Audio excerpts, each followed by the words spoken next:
Well. Oh my God, I feel so good today. How good I feel today. How good I feel today.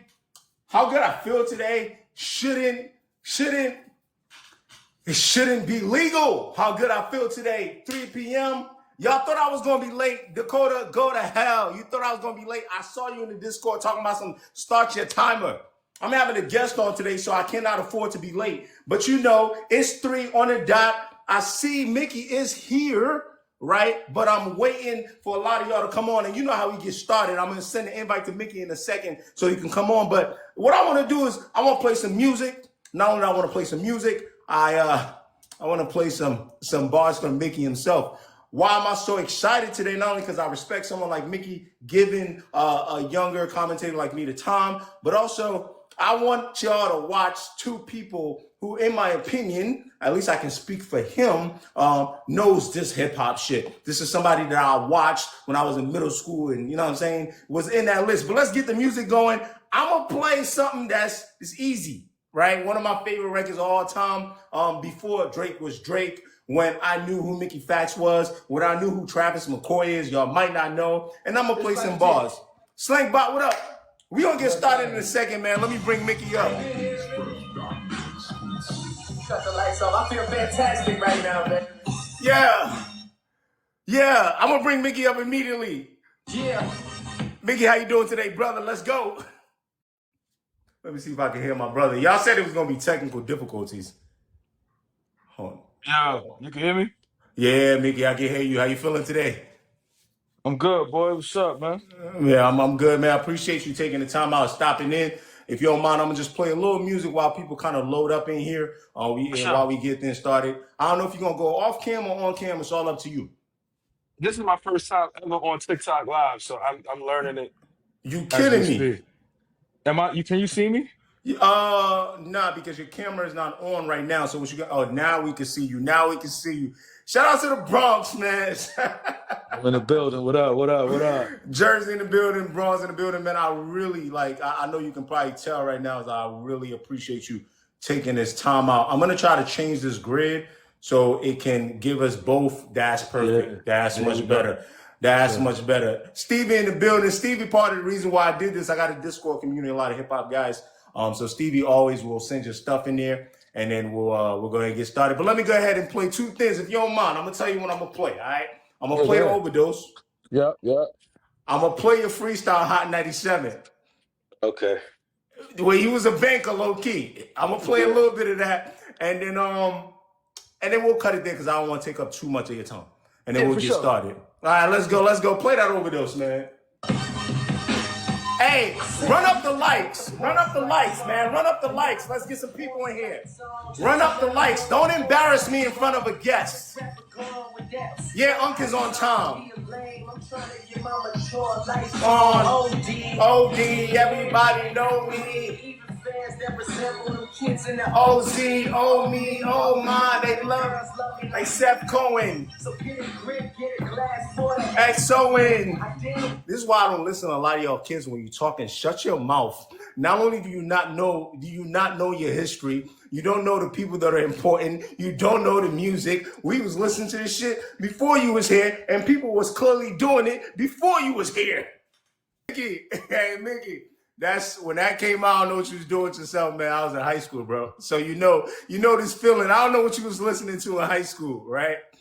But you know that feeling when you got some shit that you used to play. There's a bunch of stuff on the tapes, man. That's one of the records I used to listen to a lot in high school. So that's why you see that kid. Nah. It's fire. Listen, I'm glad I was able to provide that for you, gang, for sure. Yes, sir. Here's what we're gonna do. Okay, if I start peddling you questions, I'm gonna have that Hot 97 playing in the background. First thing I want you to just kind of do, just in case nobody, people don't know exactly who you are, what you got going on. You give them a little intro, and I'm gonna get that Hot 97 freestyle loaded up. All right. Yo, for what's up to everybody? Shout out to HQK first and foremost, and shout out to all the people that support him. My name is Mickey Factz, hip hop artist, uh, double XL freshman, songwriter, ghostwriter, um, Grammy Award winning. I own my own school. I've done commercials. I've done television shows. I've been in movies. I've made songs for video games. I got about 20 projects that came out. I got about five or five mixtapes, about four battles. Just one of the top tier lyricists that's Hey, out here. hey, hey, Mickey, And I Mickey, own a Mickey, school. Mickey, who won between you and Daylight? What would you say? My 30 daylight. I 30 them. Shout out to Daylight though. I 30 Daylight. I 30 A Verb. You know what I'm saying? Me, me, me and DNA got a classic. We got a classic, debatable. Um, Hey, that's why I and told y'all, like, when rappers start talking, that's why whenever I talk, y'all gotta understand, bro, like the confidence, and we're gonna get into that, a lot of that today, some of the stuff I want to get your insight on. But before I play a little bit of this freestyle too, what I really also want people to hear about is the Pendulum Inc. and what you have going on there. If you could just go into a little detail, because I think it's going to be something. I've seen it here and there. I've seen you post some of your clips. I know you said it's your first time doing a TikTok live. I'm glad yeah, that I'm part of that. But I really want to talk about, what your approach is with Pendulum Inc., what it is, and then what that's going to be about. yeah. Pendulum Inc. is a school, is the very first ever school specifically for lyricism and hip hop. So we focus on making MCs rap better, teaching MCs, excuse me, how to rap, how to rhyme on beat. We have mental health sessions and therapy sessions for our students that is mandatory for them once a month. We teach the business of music. We teach you how to create content online and how to go viral online with your content. And then we also teach about battle rap. And last but not least, we have a legendary guest that comes every single month. So we've had Method Man, Corey Guns, Fonte. We had Rod Digger, and we just had Mick Jenkins last month, Tretch, Elzai. We done had the best of the best. This month we got Dead Prez pulling up. You know what I'm saying? That's amazing, brother. And just one more thing I just really want to ask about too in more detail. If somebody types you up right now, they type up Mickey Factz on Apple Music, right?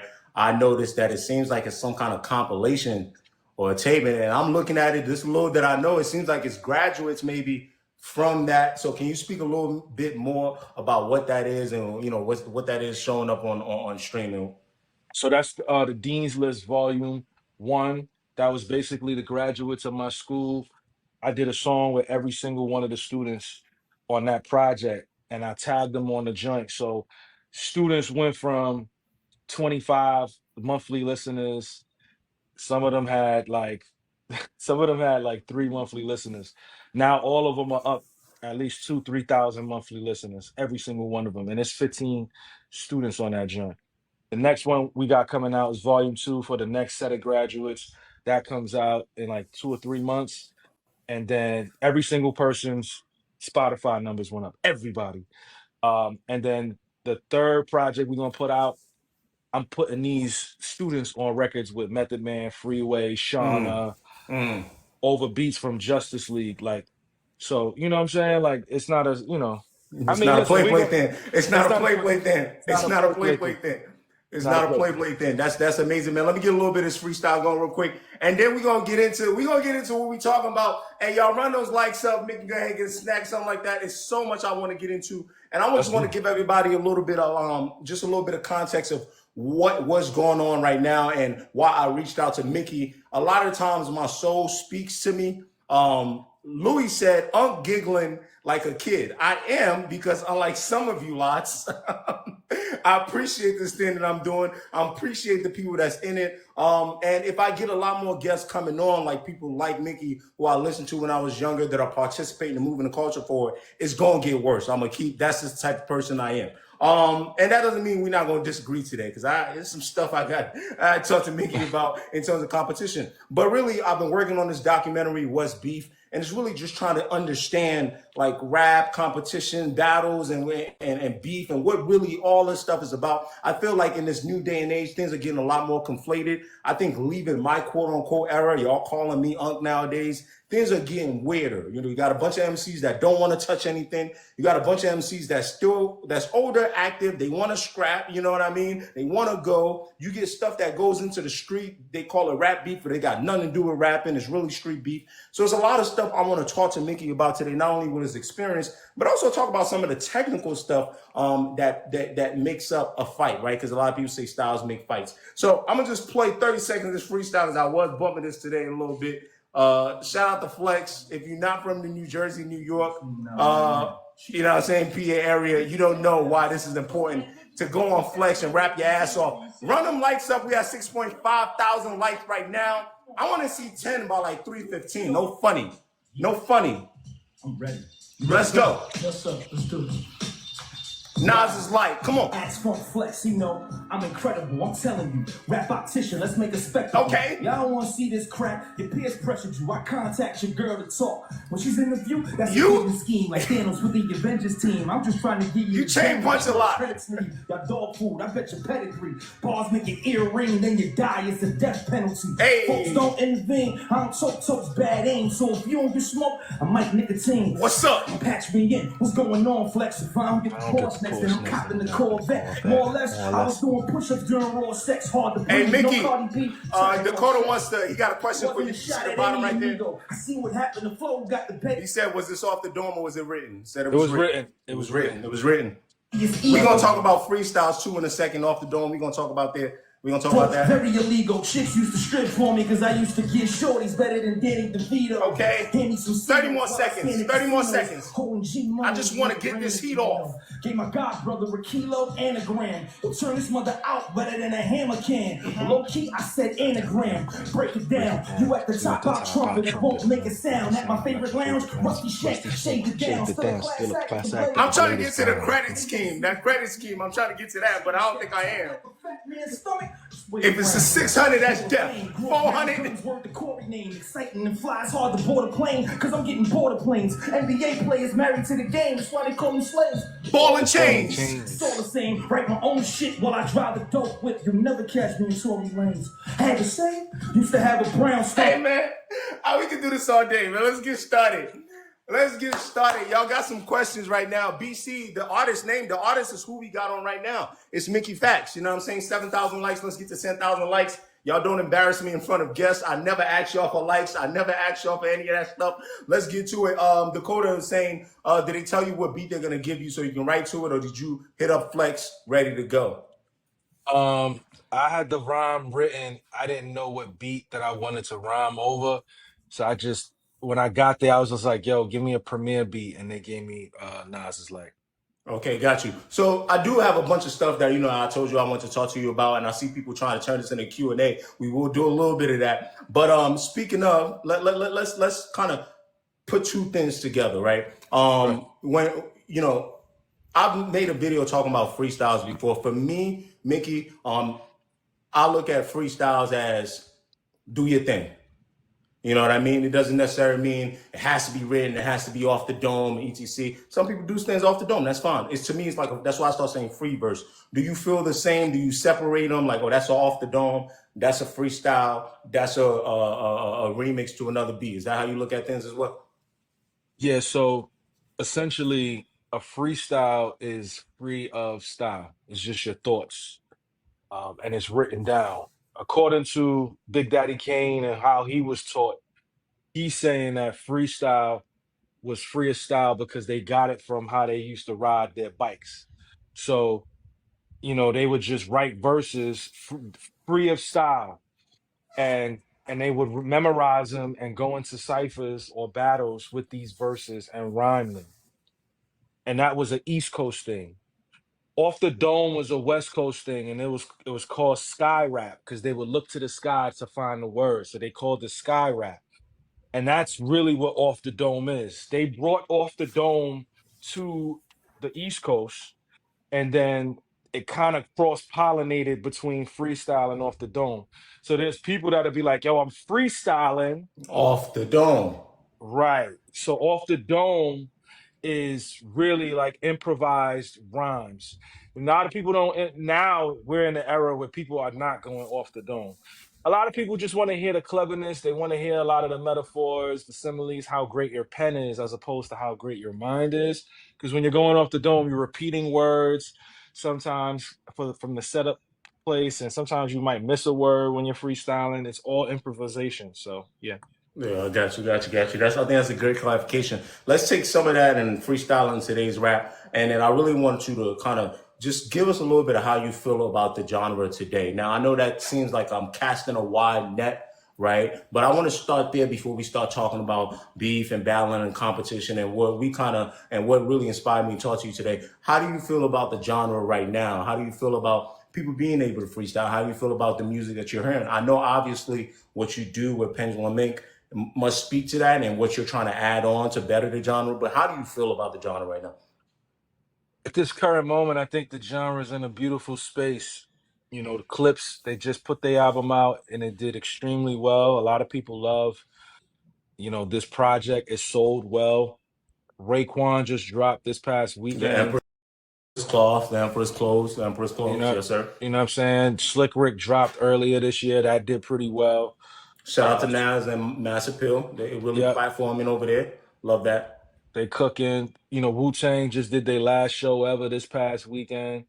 I just think the culture right now is in a great space for people to really showcase their talents from a lyricism standpoint. Lloyd Banks put out a great album this year. Ransom put out a great album this year. Nick Grant did as well. So a lot of MCs are just, stepping up to the plate. The new freestyle from Saha to Prince is incredible. I saw that. Yeah, I saw that. Just you know what I'm incredible. saying? Mm-hmm. So I'm just excited to see where the space is going. I feel like now is the time for people to start dropping their content while the iron is hot. You know what I mean? And also, what about in transition to that with the younger audience? Like, I know a lot of people say, okay, well, some of the stuff that we're getting right now, that's some of the older generation, right? These are people that they've done this before. They know, they understand the game, they understand lyricism. What about the newer generation? Do you think they're in good hands, or because for me, my answer is I think they're kind of blending into their own path, trying to find their own way, right? But how do you feel about the newer generation as well? What you're seeing? I mean, I think hip hop is always gonna have a new generation. But I just feel like this generation right now, it seems like they're just not attempting to do the homework. You know what I'm saying? Like when I was coming up as a teenager, what I'm saying, in the late 90s, early 2000s, I was going far back to the MCs that came before, the ones that I was listening to. I did the homework because I loved hip hop so much. So I came up listening to Biggie, Nas, and Jay, Wu-Tang, you know what I'm saying? But I had to go before that. And before that was Kane, KRS-One, Rakim. You know what I'm saying? So I did my homework on the previous generation. I feel like these kids are not doing that. So the people that was teenagers, I'm guessing with the people that was after me that were teenagers were listening to Kanye and 50, Jeezy. So they was in that 2000 range. You came up in the blog era. So I'm The your cool represent kids, yeah, the cool cool kids, kids, Lupe, Cuddy, you, Lupe, yeah, yeah, yeah, yeah. right? So you're in that era. And then after our era is the Drake, Kendrick, and Cole era with Sean and Nicki, right? And then after that era, then we got the Future and Yachty and all of those guys. So but everybody is supposed to do their homework. So you were supposed to do homework and find Kanye. The people that were doing Kanye, excuse me, the Cole, Kendrick, and Drake, they were supposed to look to us. You like because they came from that. That record you played, Drake was trying to get hot off of me at that time. Like he was trying to get a buzz off of my And name. let me just stop you right there because I was outside, right? And like you said, I was a teenager.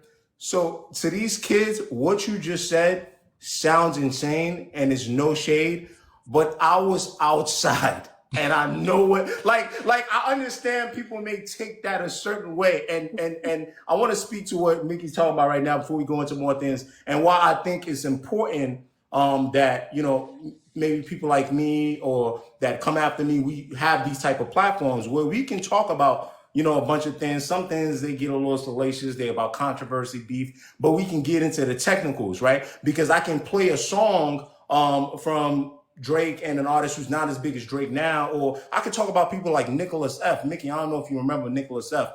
From Virginia, right? And Yes, I could yes. explain to people that Drake had attached himself to Nicholas F during the Room for Improvement days, and that really helped this pen and explain to people like because not everybody was who they were. Everybody got a journey. Now he is who he is, and all respect to that. But it takes someone like me that's ready to swear down, like, yo, no, Mickey not lying. I was there, right? And then and then we go from there. So I just want to add on that I think as much as the work you're doing with Pendulum, I think it's important. Maybe if the Gen Z people won't do it, some of the millennials like me will come out here and do that. And I think that that will help what you're talking with what you're talking about. I think for what you're saying right now, as far as the younger generation, I'm not ready to give up on them.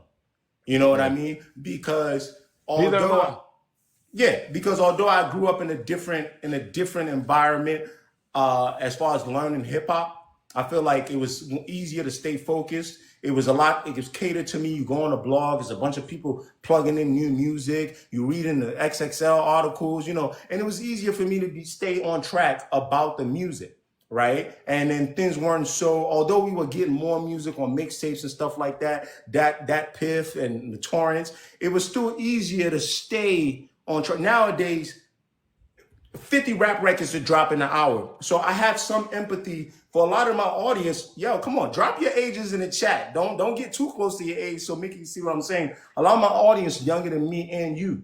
You know what I'm saying? So I love that, I can, kind of influence them a little bit and bring someone like you. And then I got the audience that's my age and your age as well. So we keep pushing. So here's what I want to go right now, right? So I posted this tweet. I don't know if everybody can see it, okay?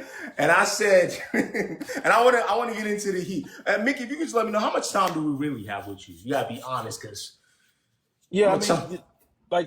let's just talk. You know what I'm okay, saying? Good. All right. So the live we try our best not to go more than 2 hours, which is 3 to 5.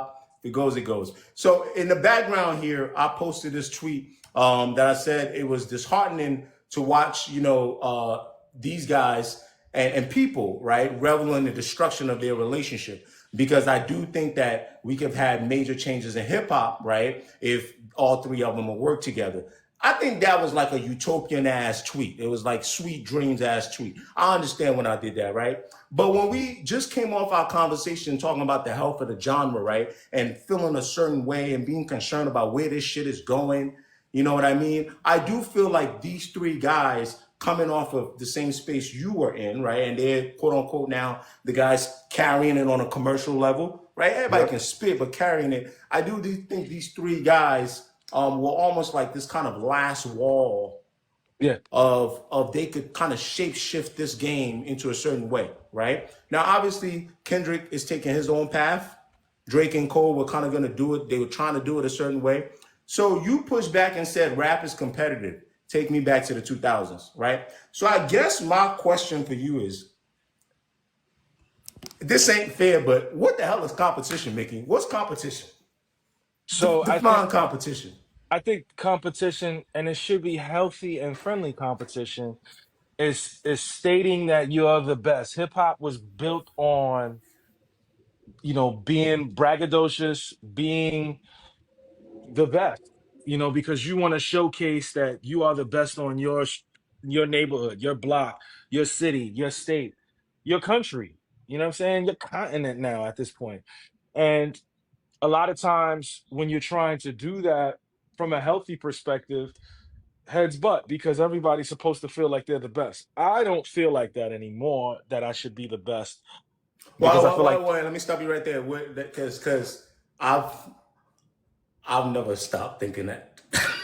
And like right now, Mickey, as much as I look up to what you've done, and I haven't accomplished what you've done, if you used to tell me right now, and I know this is going to sound contradictory as hell to what I'm saying in the back, if you were to tell me right now you rap better than me, I will push back. I know that sounds insane. And no. You're supposed to feel that way. I don't.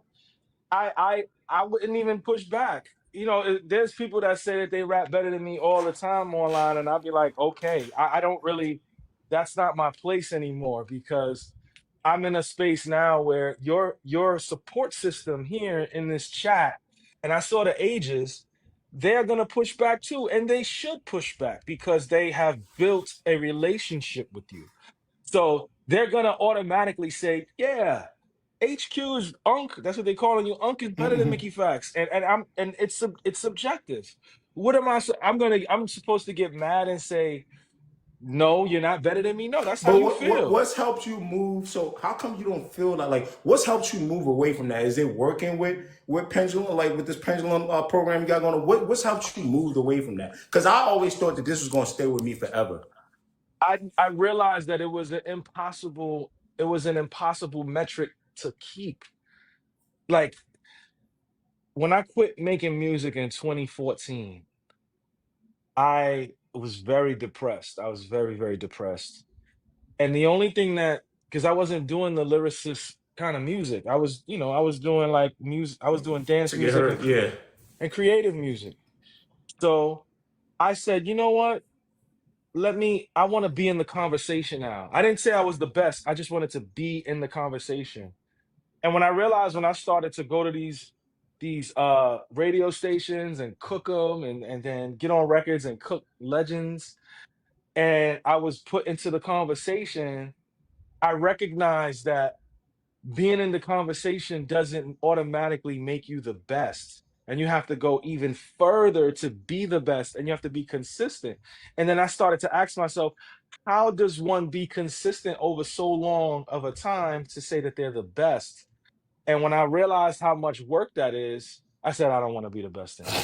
I rather just, I rather just, I rather just cook everything that I can. And if people put Okay, me there, so you're then saying that's fine. it's not only just about the skill, right? There's so much more to this. And going back to our competition conversation, so you said competition for you is what rap is built on. Like this is what Yes. rap is built on. So this is the thing for me, okay? Is that I think there are aspects of competition in rap, okay? And what I've been doing and just kind of walk with me on this is I think competition, right?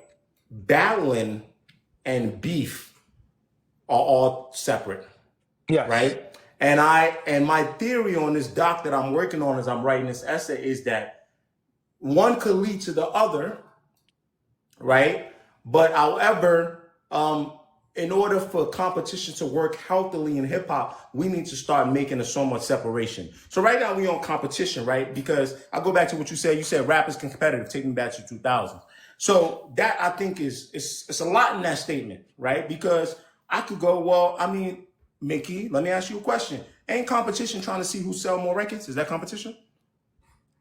It depends. So I think Kanye and 50 made it that. Like that was the first time where two artists went head to head on the same day to compete to see who was the best or who had the best album. And Kanye won. Kanye had a better album than 50 Cent that year. But now fans are using that as a metric to say that an album is better than another album because that person has a bigger fan base. And that might not be necessarily true. Can we definitively say that Travis Scott's album that just came out is better than the Clips album that came out? Travis Scott sold more than the Clips. Does that make that Travis Scott album better than the Clips? 5 years from now, people are going to be talking about this Clips album. I'm not sure if they're going to be talking about this particular Travis album. And that to me is the metric. That's the difference. So, and once we kind of understand that, we shouldn't be fans should not be using numbers against art. Art is subjective. Numbers is finite, but numbers don't describe the talent. When Vanilla Ice came out with his album, they don't rank that album as a top hip hop album. They don't rank MC Hammer's album as a top hip hop album. The albums that resonate with the culture is what dictates it, and that's what separates the culture from the industry. Okay, so that's interesting because the key thing that I took from what you just said is they weaponizing the numbers. Okay, so Yes. one of my favorite lines that I say all the time now, here you go. I say numbers aren't the only thing they do tell a story, right? Yes. And I think if you really hone in on a lot of numbers, like I'll give you an example, Trav album, the Jack Boys 2, It's a posse cut. That's a posse cut. Let's call it what it is. Historically, for me, in posse cuts in hip hop, I don't. I've never regarded a lot of them that highly. I think it takes a lot to curate that type of album and make it sound really good. There are a few that stand out, right? But I think to me it's a lot more difficult. So off the bat, I'm listening like, oh, what are we getting? But the next thing about that too is, with numbers now, we can also do some manipulation, merge, bundles. So we got to really kind of like, hate to do this callback, but really get really like an optician with it and just really hone in on what am I really seeing, right? And I think once you can analyze that, you can then strip it all down and then try to see what that number really means and how it does matter in competition. Like, so for example, you talked about the Kanye 50 Cent battle. That's actually going to be referenced in my doc. And I thought, to me, even though from what I remember being younger, Kanye was a little reluctant. 50 was the one egging it on. Yeah. 50 ended up losing. I think he thought he wasn't going to lose because Graduation was better than Curtis. And I was a huge 50 Cent fan. But I think the idea is that is a good example of if you're going to have two people, same day, same genre, even though different type of music, same genre, right? Both backed by big labels, both somewhere around it. I think that's an equal apples to apples type of competition, right? And even if they're not going to drop on the same day, we need to be more, sort of forthright about it. So if you're comparing younger Travis Scott, merch, posse cut, you know what I'm saying? He gets in that game of trying to generate as much records. If you're comparing that to the Clips later part of their career, and you're trying to use those numbers to justify why that's the only reason, the Jack Boys 2 is better, that's when I got a problem, right? Because that's not really, right? Like, yeah, you won the numbers on that side, right? But so for you don't think that really, I think everybody's confused with what I mean by posse cut. Just you and your group making an album, man. There's no way y'all that young. Yeah, what's going on? Y'all embarrassing me right now. I should not have to explain posse cut. It's you and your posse, man. You and your group. Y'all make an album. Come on. Nah, they don't know. They let them learn, gang. Let them learn. Shout out to them, man. Shout out to all the youngins in here, man. I embrace you, man. You're not embarrassed, man. I love you. One of my favorite joints. I will just do a little reference. 50 Beg for Mercy album with G Unit. I thought that was like a good example of that. So it's interesting though, because now let's talk about like another form of competition, right? This is another one that I think is healthy. This is how we get close to the battle. So I like to go boom, boom, boom, right? Verse for verse, same song. Okay? How you feel about that competition? Do you think that's closer to where we should be talking about where we want our artists to be before we get to battling? How do you feel about that? And is that enough for you? Like if we stop battling, I know that's not realistic, stop dissing. How do you feel about two artists getting on a song, see who has a better verse as a much more healthier example of competition in hip hop? I mean, I think that's the best way to gauge it. I mean, healthy competition. So like, I'll give you two examples. The first example is me and Styles P. I got a song with Styles P called Versus. And I met Styles in Columbus, Ohio at a show. I was an opener for him. When I got off the stage, he was like, yo, Mick, we got to do a record when we get back to New York. I said, bet. He told me when to pull up to the studio. I pulled up to the studio at the time he told me, which was 2:00. Styles was in there all day doing features for mad artists, Nitty Scott, other people. Jada was there, Sheik was there. So he was doing features for everybody. I waited for like 10 hours. It was 12:00 midnight, and he kicked everybody out the studio and said, mind you, he was doing features for mad rappers. When it was just me and him, he kicked everybody out. He's like, I got to focus for Mickey because Mickey is a different type of MC. And we went back and forth 5 times competing to see who had the better verse. I respect Styles P. He's big bro for real. And, he took some shots at me on the record, but that's par for the course because it's competition. I felt like I got him on like 2 verses and then he got me on 2 verses because he was coming at me like he heard what I was trying to do. He heard I was trying. You was trying to get in your Cannabis LL Cool J bag. I was trying to get him out the paint. You trying to take his head off because you're the younger guy. Right. You're the younger guy, and you look up to him, and but that's hip hop, and I love Styles. I grew up on Styles, so to be able to be in a studio working with him on a record and him like going off and dissing me and it's friendly, that's what it's supposed to be because that's hip hop. The other instance for me is, sending records out to some of my friends and, they sending records back 32 bars instead of 16, they sending 24, 32 bars trying to out rap me, or even with me and Ransom. Ransom is one of the best rapping right now. He sent me a verse for one of his albums and I couldn't move for like 10, 15 minutes. And then the next 25 minutes I wrote my verse and the internet declared that I had the better verse than Ransom on that song.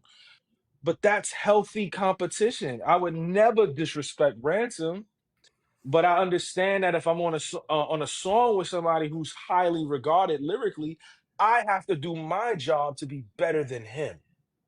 Got you. So we're there now. So now I'm walking. So now I'm gonna walk you into the great rap shinobi battles we just had. I'm gonna walk you into something, right? Okay. I'm gonna walk you out and I'm gonna walk you back into it because we can't stay there all day. And if it was up to my folks here, they would talk about it all day. I know you see it on your platforms too. If we could just talk about the big three battling, everybody would talk about it all day. But let me walk you in and I'll walk back out. So I'm gonna walk you in that and saying, okay, first person shooter, Drake is doing something else in my opinion. You know what I'm saying? He's doing, I'm about to click up, J. Cole comes in going, Doug, I'm not stupid. I'm gonna go, right? So the only downside I would see to that is if somebody took that song as the only example of Drake and J. Cole's ability to rap, and they would say, oh, J. Cole's a better rapper. When clearly one MC not only was rapping in a different way, but also had, in my opinion, a different agenda on that record, right? And then J. Cole was rapping a certain way and also has his agenda. So when you hear a record like First Person Shooter, does somebody like you immediately go, oh, that's not the type of record to compare them? Like, do you know how, like, does your brain do that? And what kind of record do you hear that as when you hear it? So I was in the airport when I heard First Person Shooter. I was in LaGuardia. I'll never forget. No, I was in JFK. I'll never forget. I was with my son and I stopped in my tracks when he was like Muhammad Ali. He was like, me and Kendrick Cole is the top three, but I'm Muhammad Ali. When I heard that, I was like, oh, I was like, wow. And I also said, wow, J. Cole is cooking Drake on this. I thought the beat was incredible, and I was like, J. Cole is slaughtering Drake on this. But I said this Muhammad Ali thing is not a good thing. I never forget saying that to myself. I was like, I don't think he should have said this. And then obviously weeks later we saw what happened with Okay. everything. So now if I bring it back, because you said what you just said. So do you have the feeling that I have that J. Cole, because I talk about this in my doc a little bit, he's more comfortable in that space only when it comes to competing? Like, do I think you?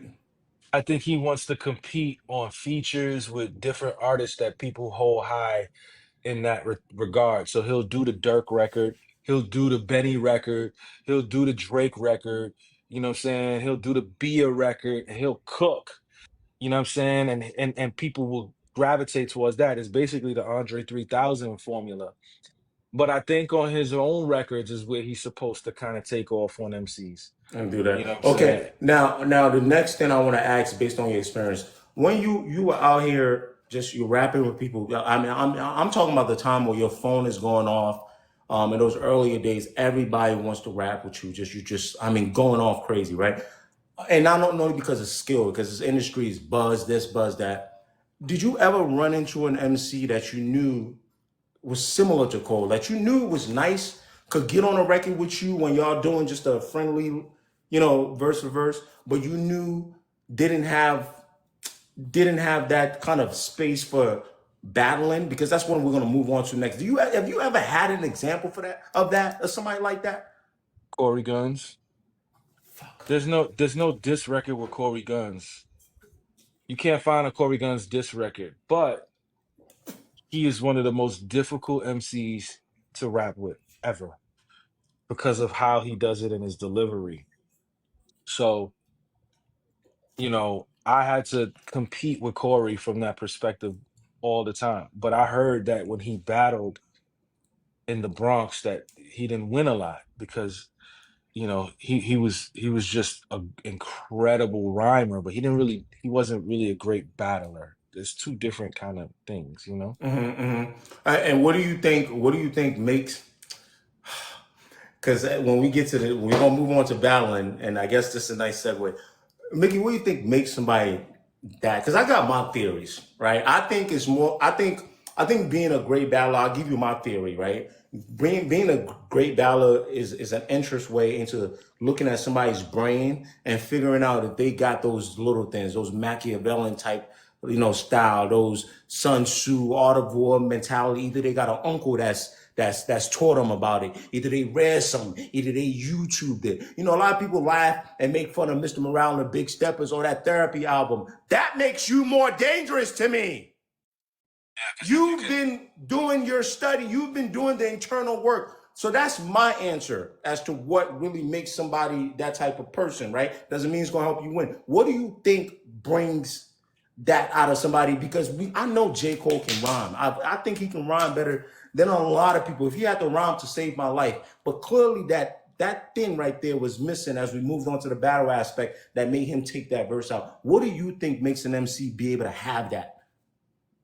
They gotta have tough skin. I feel like an MC needs tough skin.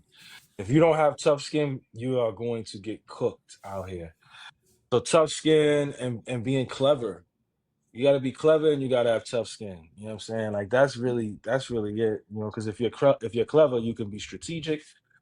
You know when to be aggressive. You know when to be disrespectful. You know when to be reserved, but still being intentional about what it is that you're trying to do. I think all of these things matter, and I feel like, in my opinion, that's the best space to be in. You know what I'm saying? Clever. You know what I mean? And just knowing how to take certain things. Like when I battle, if people insult me, I'm just gonna be like, okay, I just be like, You whatever. ever had a moment though? Has there ever been one time where you went, this person got me, like either a live battle or on a record? Because somebody in here, by the way, said when I asked the question that I asked about a rapper with a pen that won't diss, they mentioned Royce. I don't know what they talking about. I got stuff with you and Royce. I got Royce with Lupe. I don't know what they talking about. So I don't know. You know what I mean? Shout out to Royce, but I don't know why they said that. I had to see your face when I said that. So I guess for you, what I really should be asking, has there been a moment where somebody says something and then they almost got you? And you can be honest with us. It's a safe space. I think DNA, when we battled in the second round, I feel like he got me in that second round, man. It was nothing I could do. I don't feel like But Verb or is it Daylight. just was it what he said? Like was something that he said like that was like I just think it was a lot of back to back crazy bars that just hit me hard. You know what I'm saying? But aside from that, like Royce, no. Joe Button, no. I just feel like none of these niggas really said anything to really make me just kind of be like, nah, I can't do this. You know what I'm saying? I'm cooking everything moving. That's how it's supposed to be. okay, so now we on the battle perspective, right? Now we on the battle perspective. Okay, so let's talk about in the context of what we saw just recently, right? Now that I'm a chain. By the way, I ask you a question. Why do you chain punch so much? I'm so sorry. This is how my brain works. You chain punch a lot. I've noticed that. And as somebody that's trying to get better at my technical analysis and rather just being a free form lyricist, I'm trying to learn on you chain punch a lot. I mean, I think for me, it Hard to just do, bring. by the way. That's me giving you credit, but what Thank you, is brother. that natural or why are you able to do that? I feel like for me, when I'm writing, I want people to find the different layers in what it is that I do. And the only way I could kind of do that and make it sound really good when I'm rhyming is to do a chain punch. You know what I'm saying? So, it gotta move in that direction when it comes to it. You know what I'm saying? Like, and I just like sometimes there's so many different references that's being said, you can't fit everything there. So you gotta chain punch and turn the definitions around so you can I move hope that forward. people catch it. Okay. I want to get back to the question, but people say they don't know what chain punching is. I don't. Can you just give them one quick line? What quick line? Just one quick line. Yeah. All right, so I'm gonna break. I'm gonna give you a segment, and then I'm gonna break it down. Before I saute and parlay words, I gotta make sure to drink from the heart-shaped herb. When MCU gloves is on, fucking awesome. If you mumble, snap of the finger. I'm Dustin Hoffman. Call me Rain Man. I'm Sean Kemp in the lane, fam. Remember that glove I had on? It's in the same hand. Gary Payton. I'm in the alley with spray cans. I could snipe, but I'm good with the knife. That's a blade fan, right? So look, this is I the only caught a few. this The is the glove, chain Gary punch. Payton. Right, but let me break it down for you so you can Okay. understand what the chain punch is for the people that's listening. So I said, before I saute and parlay words, I gotta make sure I drink from the heart-shaped herb. So obviously, I'm trying to turn into Black Panther lyrically, right? So before I start even rhyming, I'm a regular person.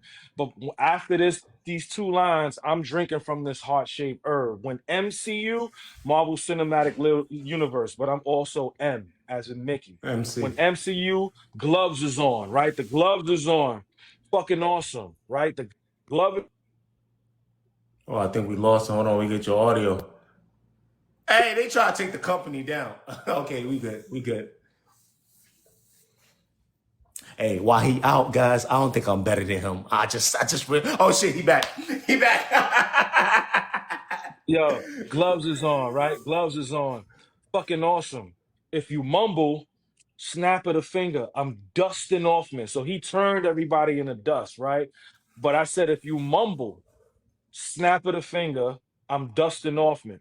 Mumbles was a DC villain in Dick Tracy, and he was played by Dustin Hoffman, right? So I'm saying, if you mumble, snap of the finger, I'm Dustin Hoffman. Call me Rain Man. But Dustin Hoffman was also Rain Man.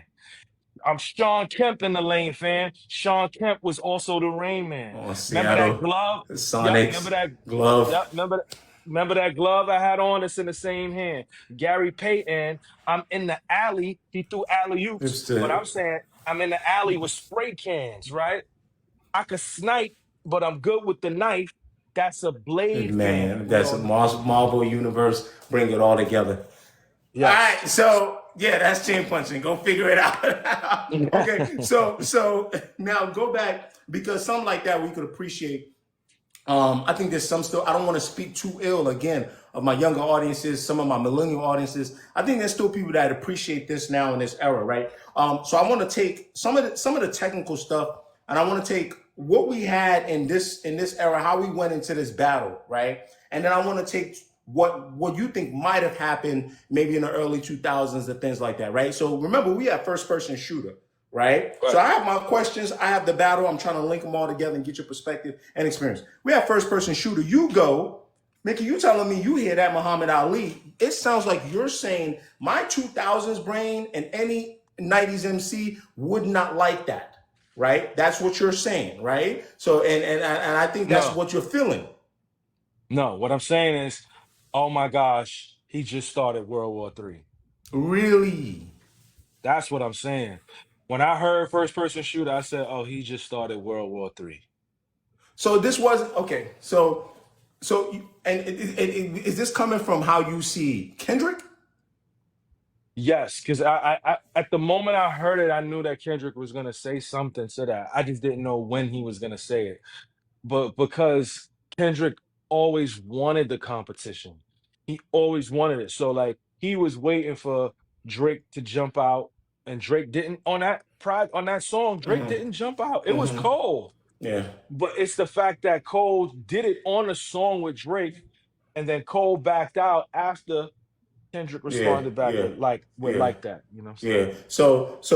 So now we see that, and we see Kendrick do that. And we go into that. I want to do again a callback before we talk about how he responds on like that, and I want to go to the early 2000s, late 90s, and when we see MCs, right, jump out the gate like that, I'm trying to think of some beefs. I want to point out, I use this example a lot. People are like, why you always do this? Nelly and KRS-One. Everybody's like, why you always do that? Why you always do that? And I think the reason I'm infatuated with that, right, was Nelly, even in the 2000s, chasing commercial sounds and things like that, even him, someone criticizing his music, was willing to jump in a booth and go, I don't care if you KRS-One. I don't care if you're from the South Bronx. I don't care if you think I'm from the South. I'm a rap, right? Luda, T.I. Now I'm naming Southern guys because I want people to understand that not only just because, oh, you're not lyrical, you're not this, or we look at the South this way, people are still willing, kind of jump out the gate, right? When it comes to turning competition into a battle, right? So I guess what I'm really trying to ask you is, Kendrick jumping out the gate like that, after first person shooter, knowing everything you know about yourself as an MC, how you grew up in the era that you rapped in, was there any fault at all? Now, this is a personal question. Was there any fault at all in his approach? Did you see everything justifiable? I think his response on like that, he didn't say nobody names. It was very subliminal, but I feel like I don't feel like J. Cole was dissing Kendrick. I feel like he was just saying, listen, he was feeling like he was supposed to be the best. Like, yo, I'm supposed to be the best. Yes, it's us three, but I'm Muhammad Ali. And Kendrick should have took. I know Kendrick was gonna take offense to that, but theoretically, that wasn't a diss to Drake or Kendrick. But Kendrick is like, no, nigga, I'm the best. Fuck is you talking about?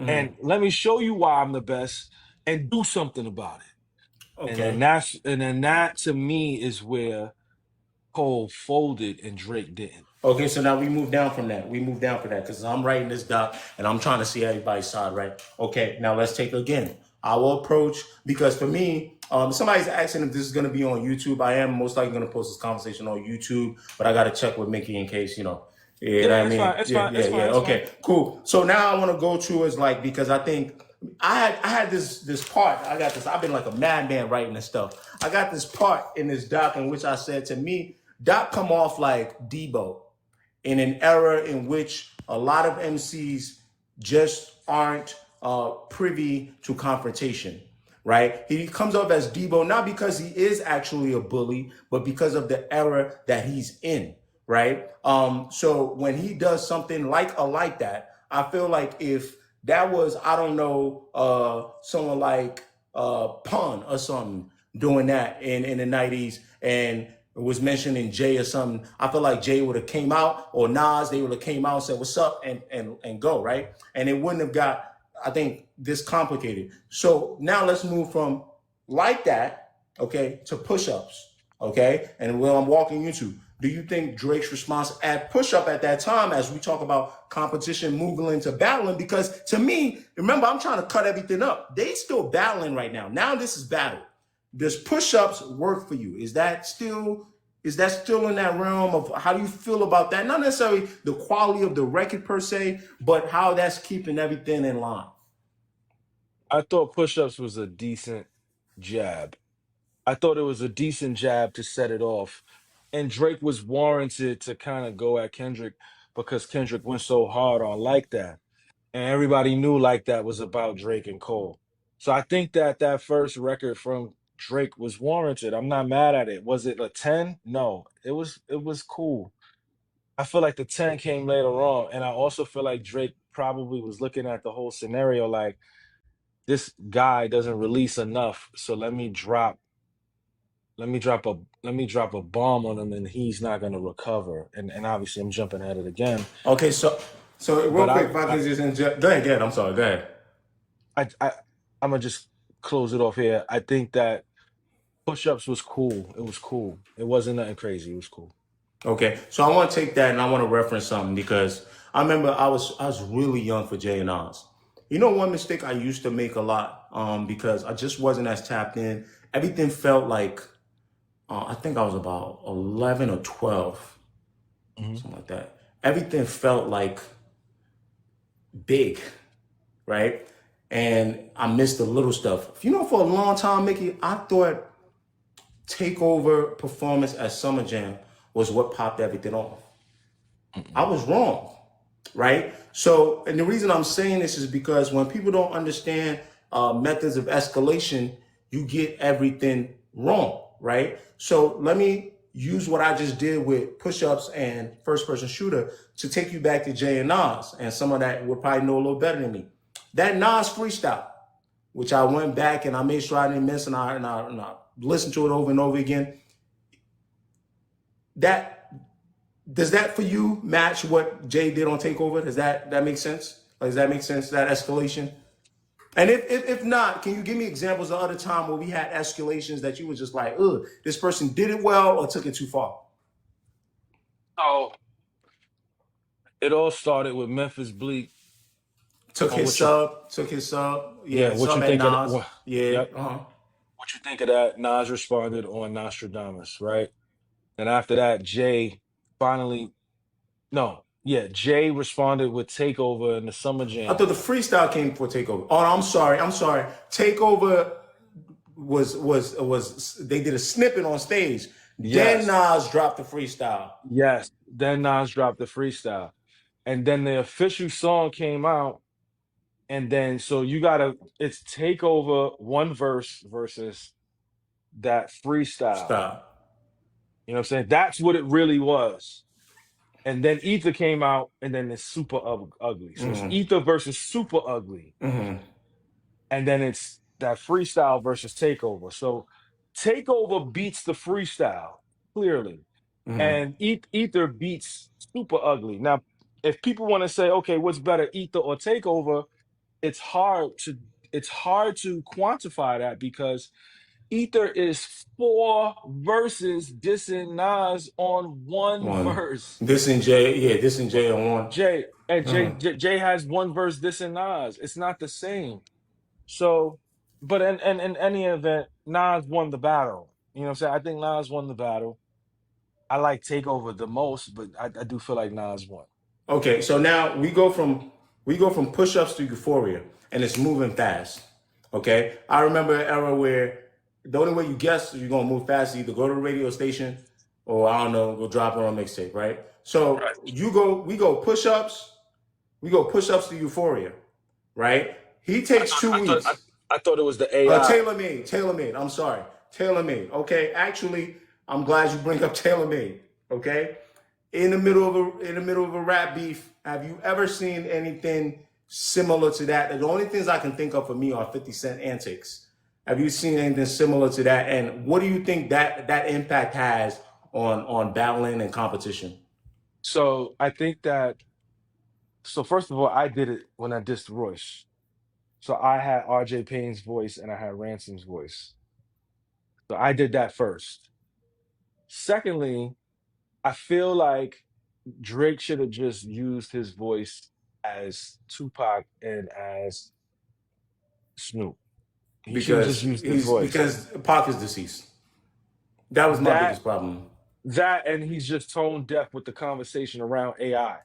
The AI conversation is hip hop is against it. So why would you do the AI as a joke when you know hip hop don't rock with you anyway? He should have just stayed away from that. And he wrote a verse like how he would write it and put it in Snoop and Tupac voice when he should have just wrote like how they wrote. You know what I'm saying? I see somebody said Kendrick did it. No, Kendrick did a music video changing his face. He didn't change his voice. So that was tailor made. Now I That didn't was like more CGI, from what I know. That was more CGI. yeah. But okay, okay. I like Kendrick. I like Kendrick more on like that than I did. Excuse me. I like Kendrick more on Euphoria than I did Tailor Made. But I did like Push Ups though. Okay, so now we're at euphoria. Now we're at escalation, because where I really want to land in all of this is to where we're at today and what this means with hip hop. So I'm gonna try to move a little faster. We're at euphoria. For you, what is that escalation like? And at that point, is this still feeling competitive? Is this Euph- still 2000s?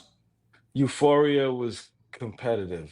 I enjoyed Euphoria. I thought Euphoria was a great response to Push Ups. I felt like Push Ups was teetering the lines of it getting personal, but it didn't cross it. And I felt like Euphoria was a great launch pad for Kendrick, and it was still competitive with Euphoria. Okay, so now we go from that. We get 616 in LA. It's moving, right? I hear a warning. Like I hear, 16. hey, you're about to go somewhere. What does 16 in LA make you feel? I thought that was still, we were still in the green zone. We were still in the green zone with that record. Okay. You hear Family Matters, okay? Okay, so for me, Family Matters is giving me ether vibes. Not Yeah. that not in necessarily maybe how good it is. I'm not here to do it. I'm talking about like when I heard ether, I was like, ooh, right? Now, it was only 21 minutes before Meet the Grams came out, and we're gonna talk about that in a second. I get a little ether vibes, like, oh, you're talking, right? What is that for you? What is it? You said we're in the green zone euphoria. What's Family Matters? So I think that Family Matters crosses the line. I think that Family Matters, once you start bringing in women and kids, like you cross the line. You know what I'm saying? So I feel like he crossed the line, but that's what Drake does. Drake, his thing is women. Every beef that he's gotten was because of a woman. So he just crosses that. He's a habitual line stepper.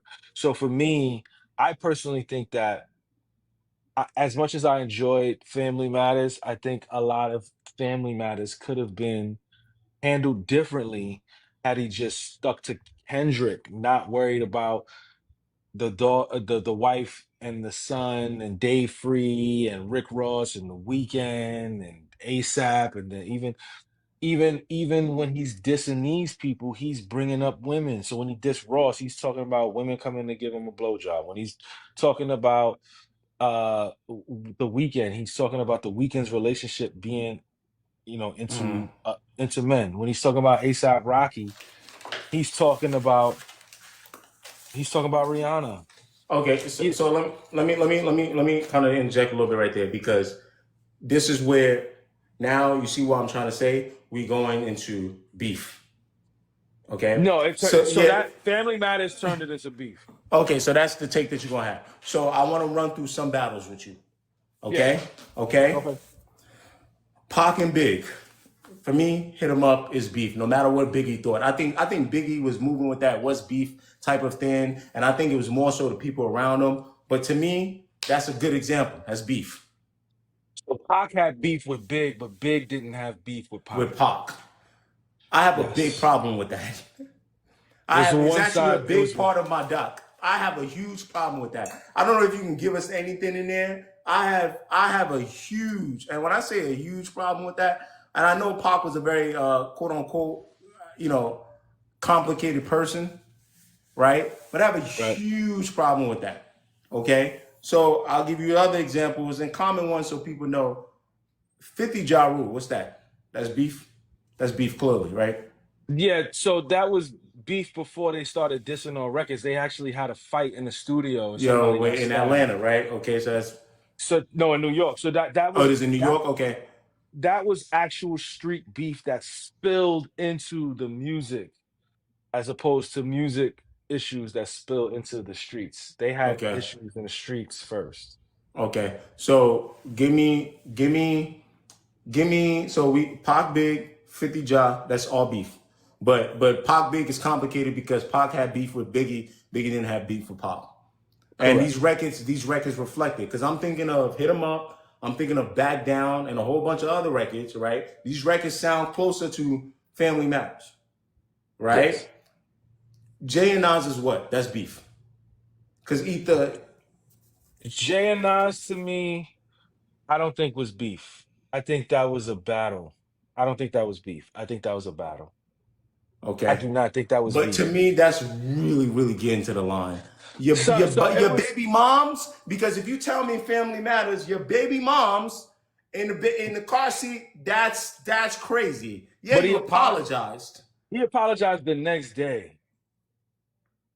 Oh, He that's beef, apologized Mickey. he apologized the very next Mickey, day. that's beef.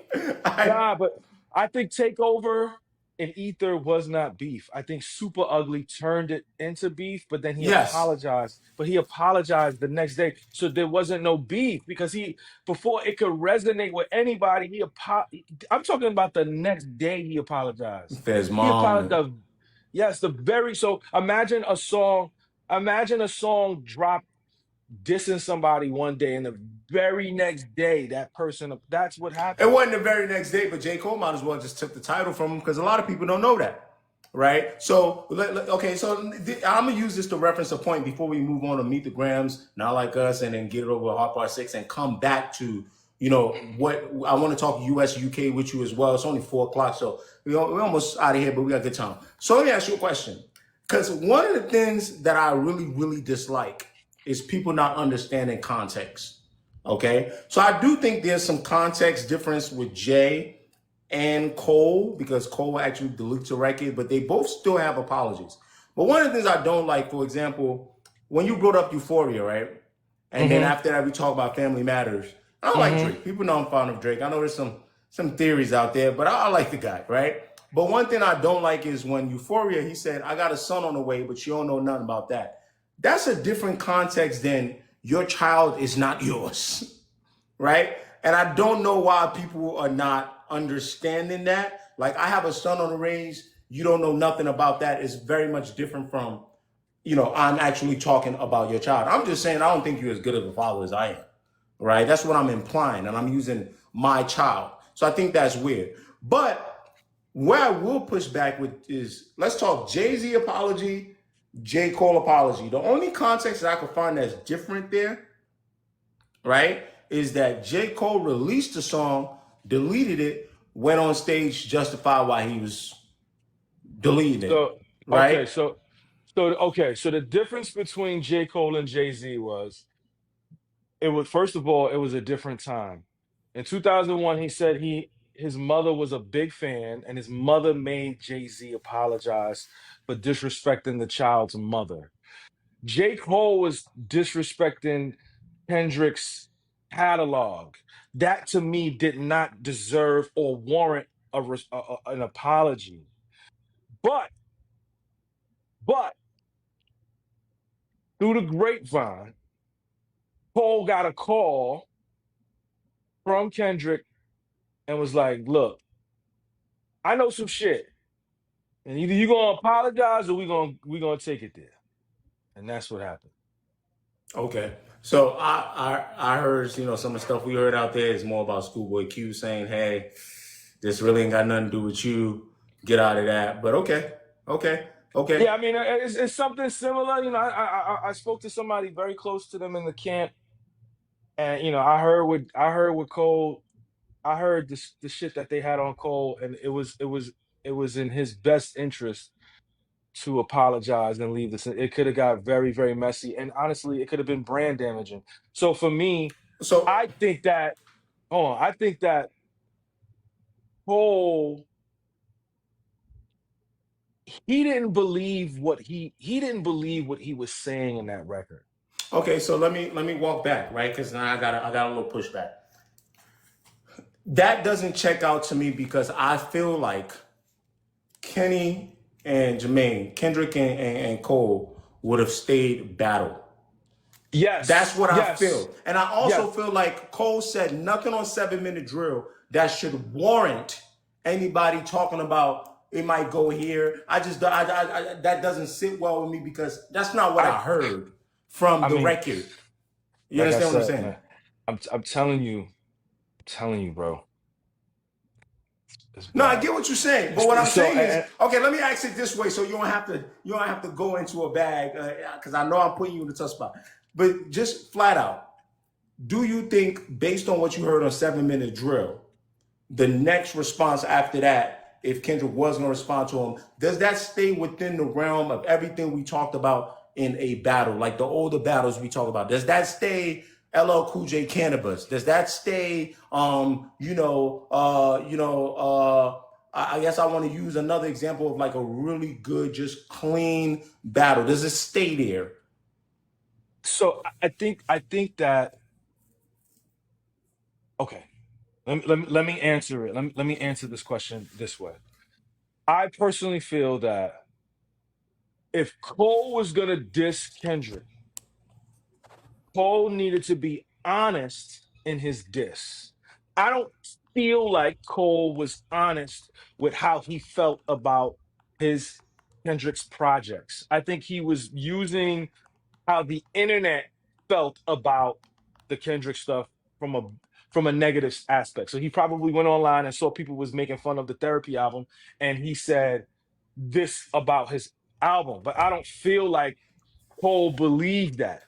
Now, Cole could have just kept it lyrical, like I'm better than you. I rap better than you. I rap better than you here. I rap better than you here. I'm a better lyricist, and had it with bars and kept it like that. Also, I disagree with Cole deleting and apologizing before Kendrick could even respond. Kendrick didn't even respond.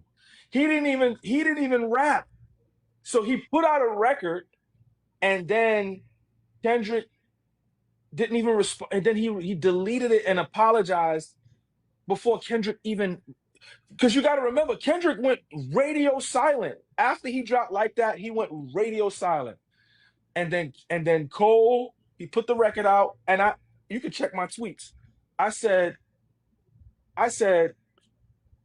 this doesn't sound like something that Cole wanted to do. Okay, It which sounded which like, is which and is fair, which is fair. But okay, like let me use what somebody's saying in the chat, because I still want to hammer back on this point, because you're kind of making me think really hard here with your theory and what you in the info that you got. But somebody says, can a rap beef be won if it doesn't go personal? I think it can. yes, a rap beef can be one. Yes, yes. So I personally believe that me and Royce, I didn't go personal with Royce and I won. I also feel like there are other battles, diss tracks that have happened that people don't go personal. I don't think LL Cool J and Cannabis went personal. Cannabis winning. You know what I'm saying? That was straight lyrical. You know what I'm saying? They was just dissing each other from a lyricist standpoint. Common and Ice Cube, they didn't go personal. And they was able to walk away, and it was okay, right? Yeah. There are diss records that are very visceral. I'm not saying that there aren't, and there are. Mm, I mean, they can get very personal, and it could get very sometimes violent. mm, But the essence of hip hop is for you to verbally and lyrically dismantle your opponent without mm, getting personal. There's no mm, need to talk about somebody's wife or somebody's child, or somebody's family member who potentially may have passed away. All of that stuff stays off the grid. It's me rhyming about your style, what I don't like about your style, and how my style is better than your style. And that's it. That's what it should be about. And that's what I did on Rafe. Like, all I did was talk about him and his lyricism. That's it. I didn't talk yeah. about his Somebody asked kid. us to play rape earlier when we came in. Man, So that person is crazy, man. That person crazy. Yeah, but I'm not playing rape. but you All right, understand okay, I'm saying, though, right? yeah, I get what you're saying. So let's hold off on Family Matters, and I want to talk current right now with Joey Badass, because Okay. one of the things I really love, Mickey. Maybe it's East Coast bias, whatever. No motherfuckers got it. You want to say it's East Coast bias? I try my best, man. Like, you know what I'm saying? I'm always going to be rooting for somebody from Jersey, New York, especially going against the West Coast. I'm called like I see it. But one of the things I really love with Joey Badass was there were multiple times that I think Joey could have been sensitive in this recent battle, but he always kept his gloves on. And that's a different type of discipline, right? And I really get passionate about that. There's a different type of discipline as an MC, right? So I guess what I should be asking you is, one, how do you feel about Joey's movement throughout that whole fiasco? And also, because he technically went against somebody you went up with. You said you 30 that boy, right? That's what you said, not me. You said that confidently, right? But also, I want you to answer how you felt about Joey handling himself with that team ensemble, right? And, not going personal. And then when you get a chance, talk about how that may translate into Joey and Kendrick, knowing what you know about both of them right now. Okay, so I want to say first off, shout out to my two guys in the chat, Masbow Q, James Francis. Those are my guys. They both break down lyrics. They both break down Shout out to Maz. flows. Shout out to Maz. Shout out to Maz Q. He's a You know what I'm great saying? teacher of flows and elements. Give him a follow. Shout out to him for sure. Yeah, those are my guys. Love them both. Okay, so Joey. First of all, I didn't know Joey could get in that bag, and I think that Joey, the discipline that he exhibited in that was unbelievable. He didn't get personal with Daylight. He didn't get personal with Ray Vaughn. He didn't get personal with AZ Chike. I think he kept it very, very, very, very PG and just showed, hey, I'm better. You know what I'm saying? I'm better than these guys, and this is what it is. And they also respected that. You know what I'm saying? They were alluding to certain things with him and Diddy, but I don't consider that personal. I consider that speculation. You know what I'm saying? So I think Joey just handled himself very well in that back and forth. And what was the second question that you The had? second question is and how do you see if I would say when Kendrick responds to him? Because I think people really don't understand the mind of an MC, even if it's just a sub. I think people are out of their mind if they think Kendrick not gonna give them something. I just have a theory before I'll give you back the mic so you can answer this question. I have a theory, that if I was talking to a rapper and I was his corner man, I got rules. Don't respond to nobody while you're on tour. Chill out when they got an album coming. Don't get used for promo. They're probably more in shape than you are. Attack back on your own time. Shout out to Joey for trying to bait him.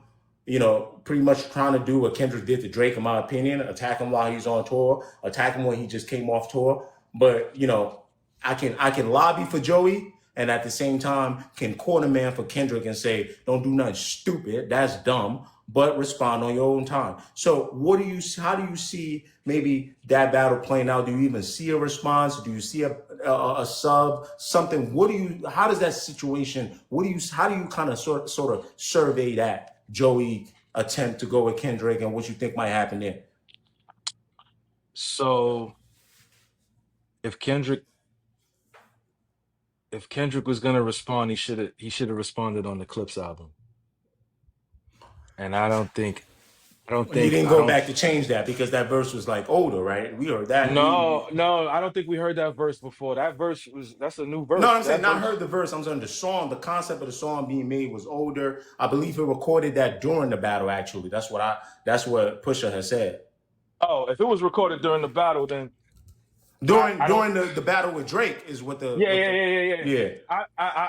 I don't know. I don't know if he responds to Joey. I don't know. I'm not sure.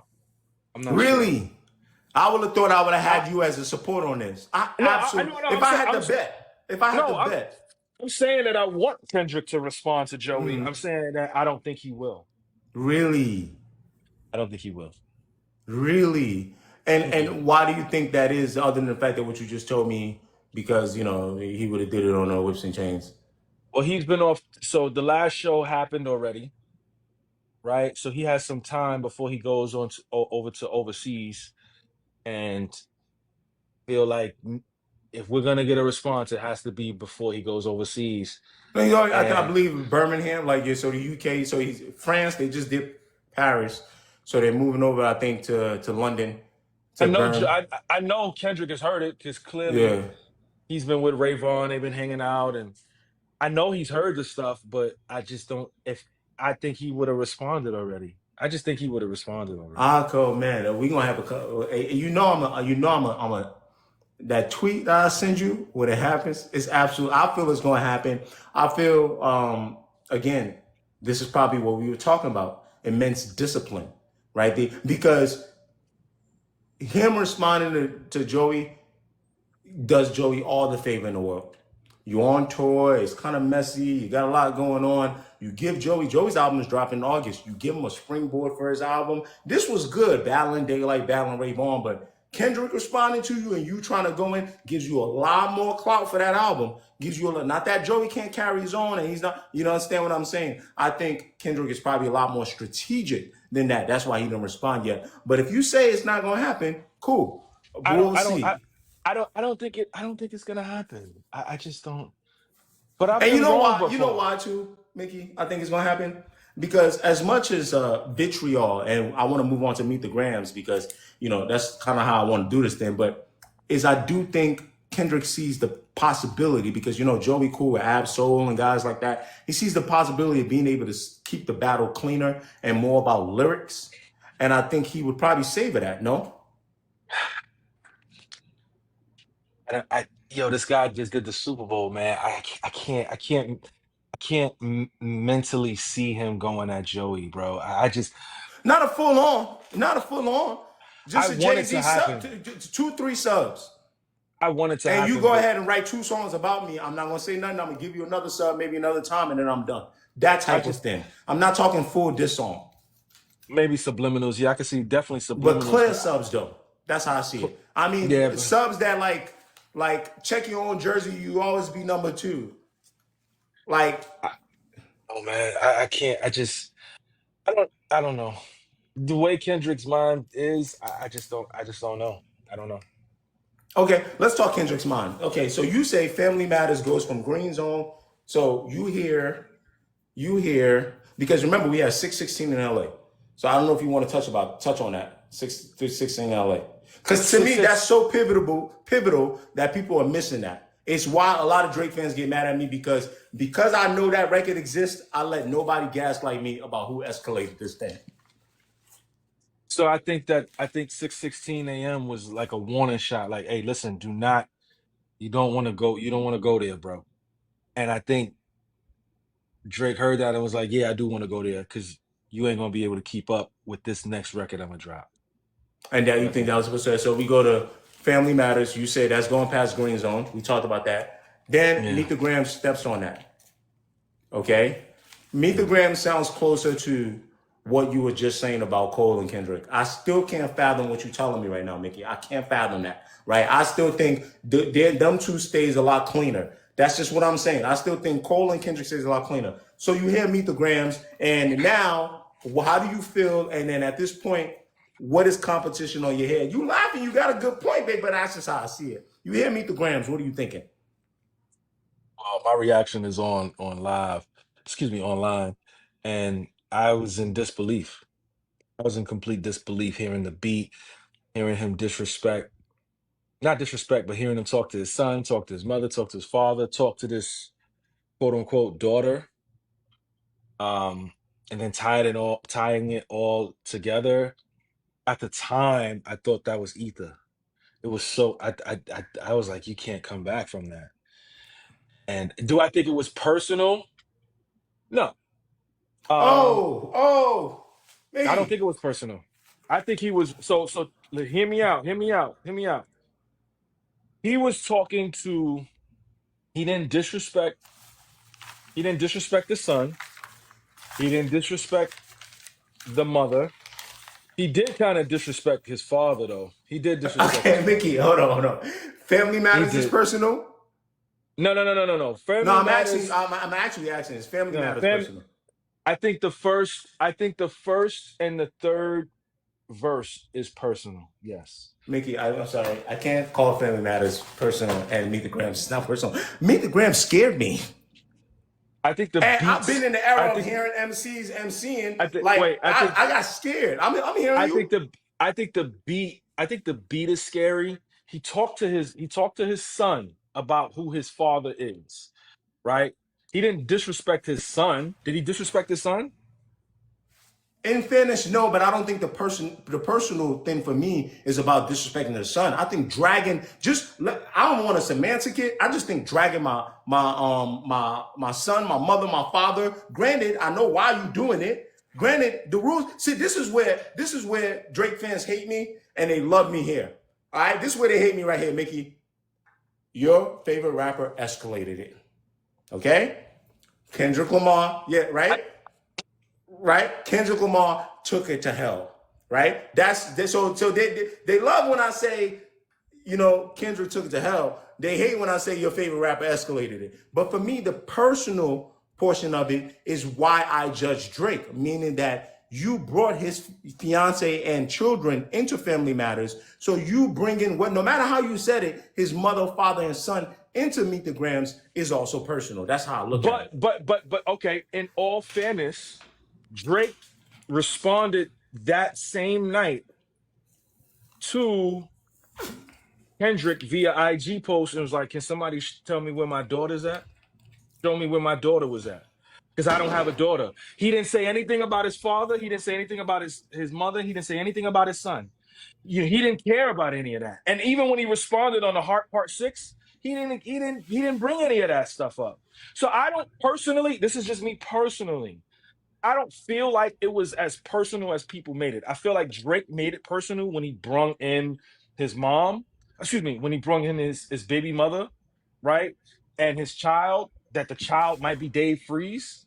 But I feel like Kendrick attacking Drake's character, I don't think I think, yeah, you could classify it as personal, but like it's not like he didn't say like, "Yo, you've been having sex with strippers and doing this," and like it's to me it's not the same. You know what I'm saying? And I think Drake looked at it from that perspective as well. Mickey, this is why I'm going to do a callback. It sounds like you're trying to walk me back to what we said about Biggie and Pac. Like one person had beef with the other one didn't. Is that what you're trying to say right now? I think Kendrick disliked Drake in terms of what he represents for hip hop.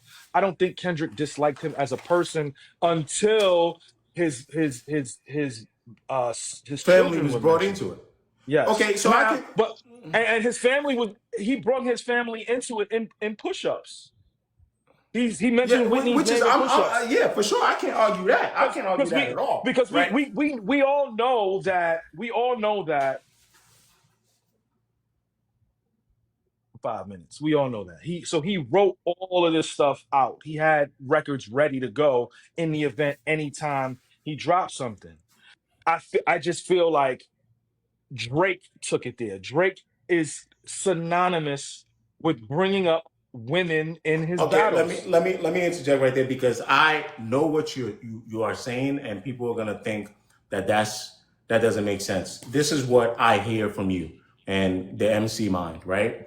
You're essentially saying to me because Dot is aware that Drake usually would take things here, he prepped, right? But it sounds like you're saying to me he didn't prep out of hatred. He just prepped with understanding this person's character and because he understands what they are. The problem I have with that, right, is you can be prepping and not hate someone yet, but you're like, yo, if this guy goes there, then, and this is why I think a lot of the dislike for Drake comes in when these things are happening. I'm gonna do a concert on your head. I'm gonna go to the Super Bowl because you have crossed that line. I may have had some hope that you wouldn't cross the line. Maybe I didn't feel hatred then, but since you've crossed the line now, my point, Mickey, is that there is now hatred. That, yeah, I may have wrote some of Meet the Grams before, and then I went and cleaned it up. But as I'm cleaning it up, I'm feeling the hatred now because I'm like, God damn, you really did cross that line that I told you not to cross. Does that make sense? Yeah, no, listen, that makes perfect sense. I mean, he doesn't have a daughter, so we have to rule out the third verse entirely. That third verse to me is personal. If the daughter is real, he's just telling his son, "Look, this is what your father been doing." To me, that's not personal because we all see it. Like we all see it. How is that personal? We all see it with our own two eyes. I think he got disrespectful and personal in that last verse. Him just having a conversation with Dennis, him having a conversation with his mom for 8 bars, and then Dennis for 8 bars. Like this is shit that people say this shit to Drake all the Yeah, time. I People, hear you. I hear you. So I guess what we're gonna disagree on is me personally, in you case think it was any of you personal? ninjas is out here listening and want to drop a diss on my head top. I don't care in what context. You bring up my dog, you bring up my girl, I don't care in what context. If you listen to Mickey, you're gonna get cooked. I'm I mean, taking yeah. I it mean, personal. I don't care here's. how you did it, why you I did mean, it. but listen, he again. Drake did it first, bro. Drake Which, did it first. and that's personal to me too. Drake did it first. Drake did it on push-ups. He mentioned Whitney, and I saw somebody say it was a double entendre. Why are you saying this woman's name? Drake is he has a literal pattern of doing this. He did it with Meek. He did it with Meek Mills. Can I share With, something on him, hold on, hold on, Mickey? hold on, Hold on. hold on. He All did it with right, go Meek and ahead. Nicki. He did it with Mick. He did it with Meek and Nicki. He did it with Serena Williams and Common. And now he did it again with Whitney and oh, he did it with Pusha T's wife. And Virginia Williams. And Can then I he did share it again something? with. Can I All share right, go something, ahead. Mickey? I was never gonna say this theory until I put it in a doc, but I'm sure other people thought about it, but nobody even put it on video. I think I know exactly why Drake beat Meek Mill, other than the fact that Meek Mill had a bunch of unforced errors. And that I agree with you guys that Drake tends to take the woman angle, like some other rappers in hip hop. He ain't the first one. But the reason I think he won against Meek was one, because of his respect and admiration for Nicki Minaj. Instead of using Nicki as a tool and degeneracy, he bigged her up instead at the expense of Meek Mill. And that usage of Nicki Minaj landed better with the crowd. Does that make sense? I think his usage, Drake has a knack. Hey, intern, screen record this just in case somebody try to steal my theory. Because I was gonna save it for the doc. One of y'all interns, can y'all confirm y'all screen recording this? Thank you, Dakota. Okay, my theory is that Drake was able to win using Nicki Minaj as a tool because to the general public, okay, he was bigging her up instead at the expense of Meek Mill. So it became an anthem to say, shout out to all my boss bitches, wife and niggas. Make sure you hit her with the prenup. It became more so like a woman empowerment thing, so no one took any offense to that, right? In the age of machoism and masculinity, it's like, oh, okay, you're belittling on him in this age, right? But bigging up the woman rather than the other methods of I slept with your girl, or your girl, blah blah blah blah. Your girl's child is not yours. On top of the fact that Meek Mill did have some unforced errors. I mean, Meek's response was terrible. And he gave Drake too much time. The charged up after charged up, get in the booth. You let him drop charged up, then you let him hit you with back to back. Pun intended. And then Right? the next record he dropped just wasn't good. It just wasn't. I want to know. It Well, just I just wasn't. want to know. It just wasn't good. It wasn't a good record, and then by that time it was too late. I just think I think Meek. No, I agree with your statement, but I also feel like Meek miscalculated hip hop. He thought hip hop was gonna say, "This guy has writers. Y'all are not gonna like anything he has to say," and that didn't happen. Yeah, you gotta get. I think Meek would have been better getting in the booth talking about how bro got Yes, writers, yes, not get on yes, Twitter and talk about like if you had yes, shocked the world with a song out of nowhere. yes, Everybody thinks yes. you and Drake are cool, and you drop a song. You know what I'm saying? You sample Kendrick. I could dig rap in.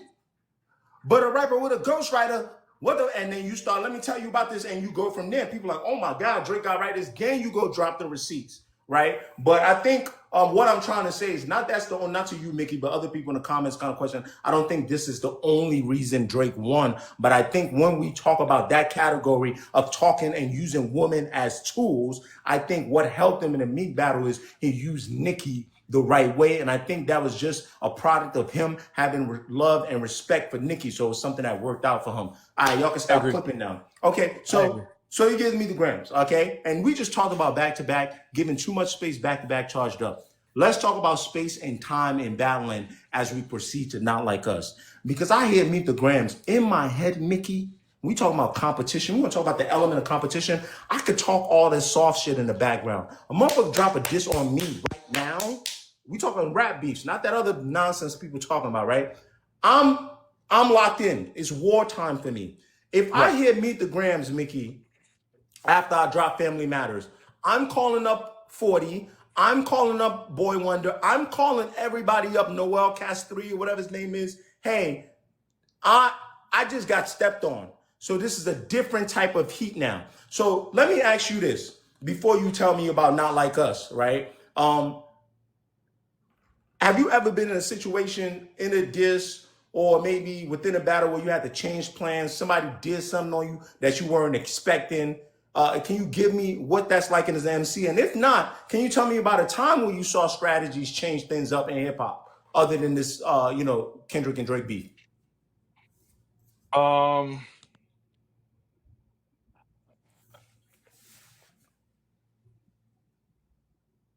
I think that this Kendrick and Drake thing, I think that the timing, people weren't used to that. I don't think people really recognized how quick songs can be made. So I think a lot of people kind of expected. I don't think people expected Meet the Grams, and we didn't expect Not Like Us either. And it just kind of happened that way. But typically that doesn't happen in hip hop. Like songs don't really move that fast. I mean, I think Tory Lanez and Joyner Joyner Lucas did. Lucas, yeah. Me, Lupe, and Royce as well. But I think from these types of artists, it went to a completely different level with speed. Um, if I'm Drake and I hear Meet the Grams, I'm going to record that night. I'm actually angry, and but I also think Drake was probably celebrating. I think Drake was celebrating, bro. I think Drake felt like he's not gonna beat Family Matters. Drake really felt he wasn't gonna beat Family Matters. The issue is Kendrick had about maybe 7 to 10 records. He has so many songs lined up in the event that he kept dropping. He was just gonna drop them. That's why he took 2 weeks to respond to Drake. Do I believe in waiting 2 weeks? Absolutely not. I think that's the one blemish that Kendrick has on this whole thing to me is that he wasn't responding in real time. It took him 10 to 14 days to respond. I don't believe in that. You diss me, I'm on you in 48 hours, bro. What are we talking about? I don't got time to be stockpiling disses. You're gonna get these hands in 48 hours or less, nigga. You're gonna get this rapid refund. You're gonna get a rapid refund. Okay. So can we go you and Lupe? Let's go with you and Lupe real quick. I want you to walk me, because shout out to FD Signify. He got a video on Lupe Fiasco. I don't know if you caught a chance to watch that, Mickey. But all right, let's talk Lupe Fiasco before we get to Not Like Us, right? Because that's where we at right now, right? And the reason I'm doing this way again, bro, is I appreciate the knowledge I think you have, and I appreciate what we can tap into other than just Kendrick and Drake. And I know that's the hot topic. So being able to talk about these things, and I'm doing this same style of my documentary where we talk about these things, but we talk about other things in rap. So let's talk about when you got a type of MC, right? Because I'm assessing type of MCs. And we talking technicality, people that are technically skilled, people that we don't know if they write fast, maybe they do write fast, etc. When you look at an artist like Lupe, in your mind, as an MC who thinks, hey, I'm just equally skilled, when you say you don't got time, Mickey, to go ahead and you respond in real time, how do you balance that strategy and the work with MCs of that caliber? Because clearly Kendrick respected Drake a lot more than a lot of people would think he did. He took the time. He was like, no, I'm not just going to give it to you immediately. I need to get prepped for you. I don't agree with that though. I acknowledge that Kendrick won the battle, but I don't agree with stockpiling records. I don't. Okay, so someone like you. Okay, let's use an example. You want to go Lupe, Royce? You want to use Lupe? I'd love to use Lupe. Me and Lupe was not stockpiling records. Okay. That shit was real time. And you want to know how it was real time? When Royce dropped his record, Lupe dropped a response. I'm guessing re-saying his record on a different beat. Wait, hold on. And then he went in the booth and he didn't and then he rewrote it. You know what I'm saying? He dropped SLR 3.5. But before SLR 3.5, he dropped the record over Rich Boy selling crack by saying Royce the 5'9's rhymes. So he dropped that record then. I went on live with Royce. Royce was like, yo, I said your name, whatever happened. I responded in 2 days. And after I responded in 2 days, Lupe, he gave me a 2-day grace period, and then Lupe decided to drop a freestyle every single day for 7 days to see if Royce was going to respond. And Royce never responded. So we don't believe in stockpiling records. I'm not stockpiling nothing. If you drop a record, I'm coming back on your top 48 hours later. Bare minimum. And I'm not jabbing. I'm gonna hit you with a haymaker every single time, and it's gonna hurt, and it's gonna get worse and worse and worse every single time. Okay. Okay. That's how me and Lupe move. I think strategy is a little more important, but I'll use Sandy's question to move on to the next thing. So, not like us to you is either pre-written, or do you think it has? To me, I use the reference as it has a skeleton. A lot of these records have skeletons, right? And then I think both of them did it. I think Drake and Kendrick were able to go in there until Family Matters for Drake. I think after Family Matters, speaking to confidence, I think Drake had no more skeletons. He had no more records that he, sat there and was like, all right, I'm going to build around this. That's why I also think Family Matters was 3 different beats, 3 different type of vibes, right? Where you could have made, 3 different songs, kind of like Kendrick did. I felt like Kendrick had records that some of it was pre-written, and some of it he could go in there and punch in rebuttals, right? So when you hear Not Like Us after Meet the Grams, other than, I'm guessing you think, oh, damn, that's different from Kendrick. What was your MC brain thinking in terms of being written, not written? Were you even thinking about anything like that? And also, were you thinking, okay, they for sure can't come back from this? So I think that Not Like Us, I think the first 2 verses were already done. Okay. I think the first 2 verses were done. I think the chorus was done. And I think that he might have wrote and I think some of the 3rd verse was probably done as well. And I think he went in and did the 3rd verse after he put out Meet the Grams. I think he did the 3rd verse in the middle of the night. He punched in Yep. that Family Matters ain't the truth of the matter. Yeah, I think that's what happened. And then he released it the next day. I believe that Drake did push-ups when he did it and then released it.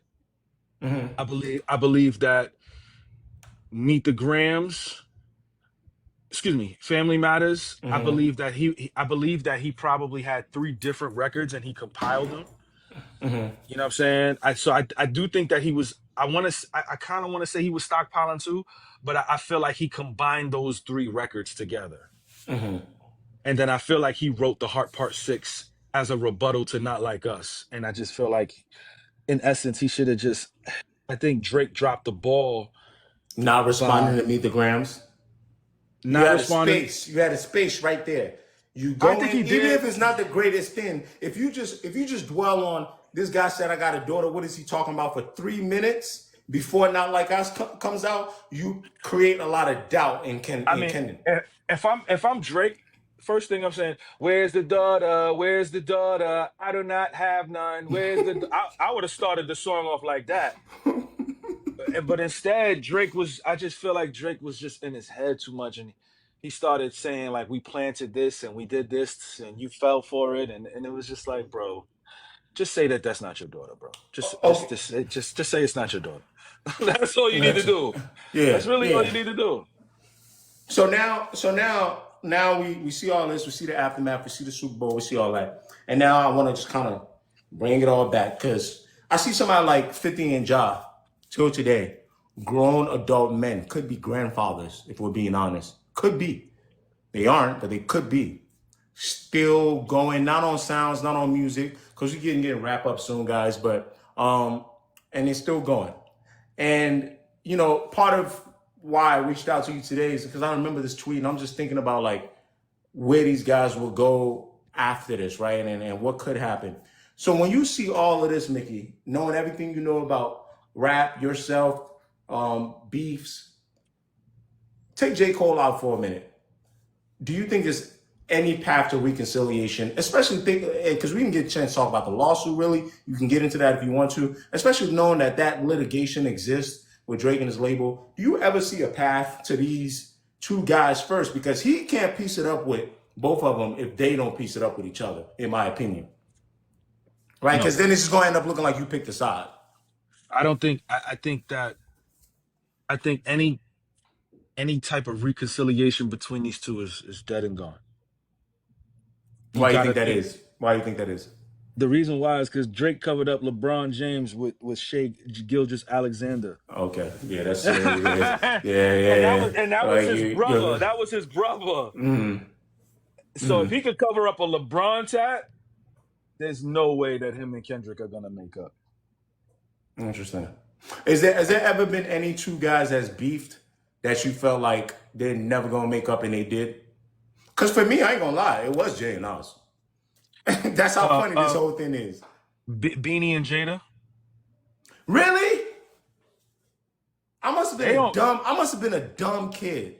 That was Can we talk about that for a second? I must have been a dumb kid. That was real beef. Okay. They had real beef. Okay. So here's where I got mistaken, Mickey. I was under the impression Beans was taking up for Jay. That's right. And I was under the impression that any static that came from that was just street dudes just kind of being street dudes. Like, it was never like, oh, and I also remember reading later, and this is why I felt like my theory was right, that Beans and Jada met at the airport one time. They ran into each other, something like that. And they was like, they talked it out, and they was like, yo, you just want to keep it going just for the sport. Let's keep it going. Let's keep it going for the noise. So what was it that made you think? Because when I was younger, I didn't feel that, even though I knew they were street dudes. Just because that was my one thing, is that I was like, Beans taking up for Jay. That's how I felt. Just this bar right here. This is a man's world. Y'all niggas keep fucking with Kiss. I see to it you visit your man's girl. You talk about Aaliyah.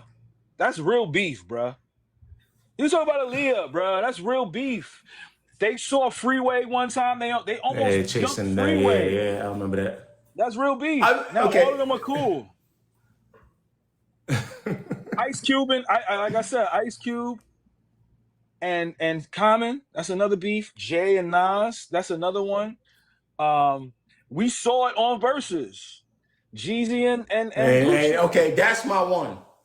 Jeezy and I still don't think that's pieced up, honestly. I think it's one of those pieced up that it's just on paper. It's just like it's cordial. You know what I'm saying? I don't really interesting. I think and not to cut you off, and I apologize. Yeah, no, good. Yeah, for sure. We good. I think 50 Ja Rule and Drake and Kendrick will probably never be fixed. So, just to get, actually, before let me ask you a question. Maybe how you feel about the litigation at all? You don't have to go too deep, because for me, it's not my favorite topic to discuss. It's really not. But that litigation with Drake, do you want to give me anything on that? He's trying. It's okay. He's trying to get $600 million. He feels like he was gonna get the $600 million, and they, in his mind, he feels like they used Kendrick to not give him $600 million. So he's not suing Kendrick. He's suing the label for not giving him $600 million for keeping the lights on. But it's weird because they're still pushing his project. I don't know. I'm not an attorney. I'm not, so like I can't really dive into that the way I want to. But just know that he's not suing Kendrick. He's suing the label for not giving him $600 million and he's using the beef as a crux to why. Okay, so I will get into this a little bit. I think I'm one of the people, I actually understand that wholeheartedly. I get that concept. I think macro level, maybe not like to your expertise and what you've been through. I think record labels just generally, especially the big fours, to me, they're just predatory loan companies, whatever. I know sometimes as a byproduct, you can change your life with a record label, get a record deal. These are the feelings that I have, right? Right. So I have an understanding of what the litigation says, right? And I also have an understanding of the big bad label. The disconnect that I have is some of what you just said, which is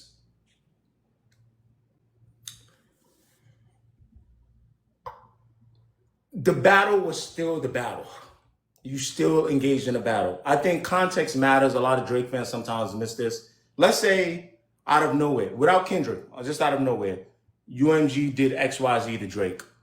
I think me, you, Mickey, every other probably rapper in the world, no matter how much they think they feel about this guy, no matter how much he won, we be like, UMG did what? That's another black artist they trying to take down, right? But when it comes post-battle, when we see the engagement, which you kind of rap like you thought you would win on Family Matters, it's muddied up. The context matters, right? It's not as simple as, I'm taking up for the label or that I want to do UMG's work. No. For me, it's like, screw UMG. In fact, that's why I stay away from too much talks on this, because to me, there are holes in Drake's claims, right? And I don't want to do the work for them. But one of the ones that I will point out, and I'll get your feedback on this as an artist that's done this before, is what you just mentioned, which I've been trying to communicate to people, which is if you're suing a record label, right, and you're in litigation with a record label, right,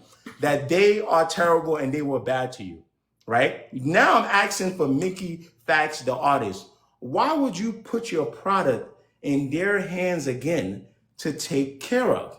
So when we start having these kind of conversations about suppression, ETC, and things like that, I'm trying to explain to Drake fans, the problem I have is, on one hand, you want me to believe this record label is devaluing you, defaming you, and they're bad and you're in court. But on the other hand, you're giving them what did I miss and say, hey, distribute that.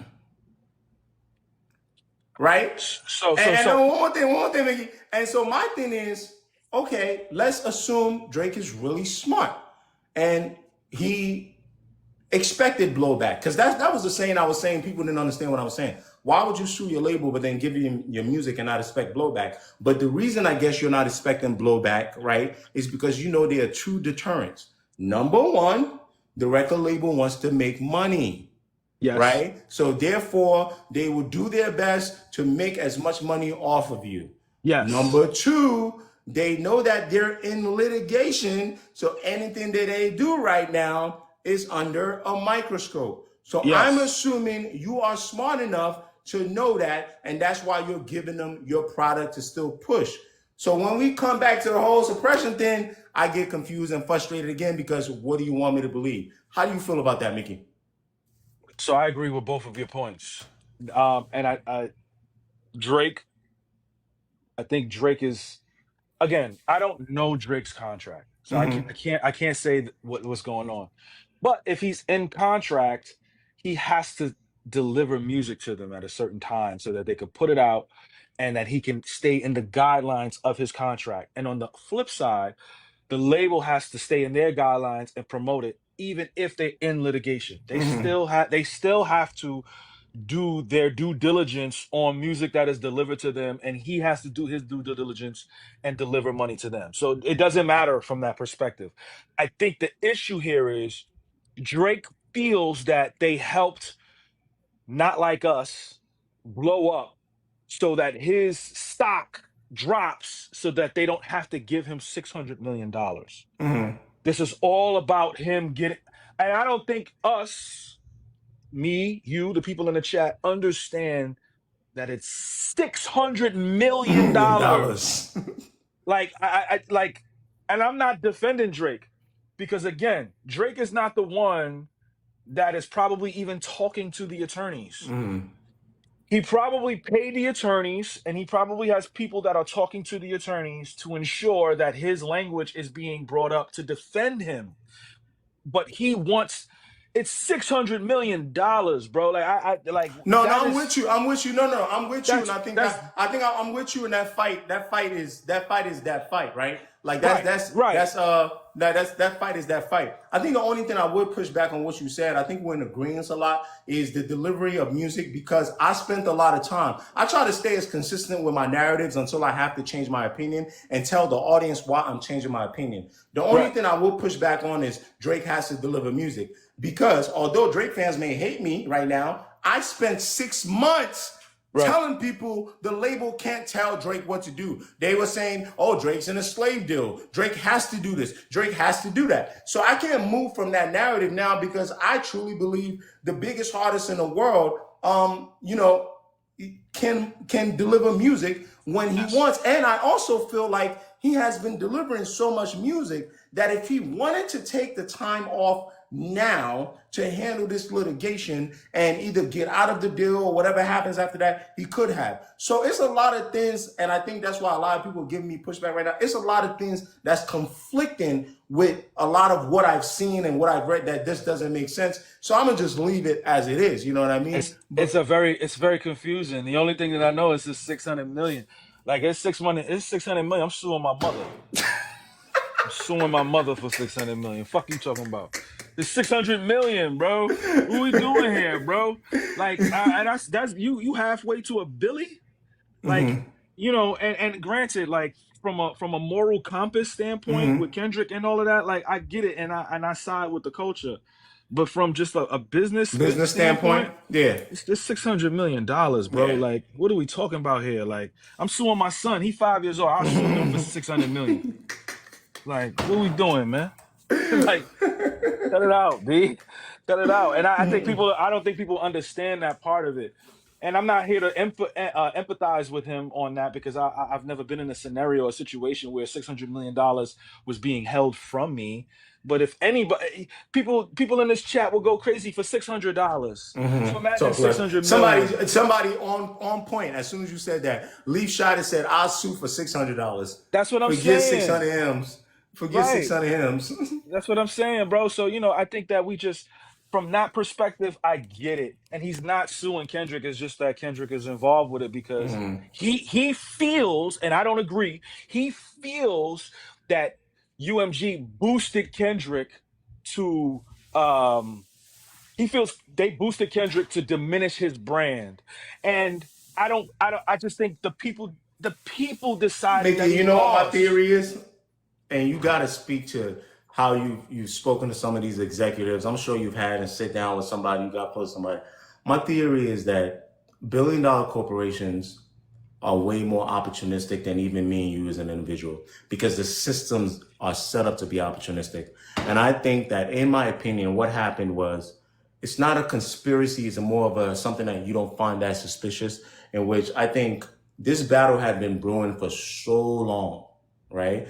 That had nothing to do with UMG. There's no way UMG in 2015, when Kendrick was dropping a sub on a rapper with a ghostwriter, there's no way they were like, okay, 10 more years, we're going to take Drake down and we're going to use Kendrick. No, I think different things were moving in motion.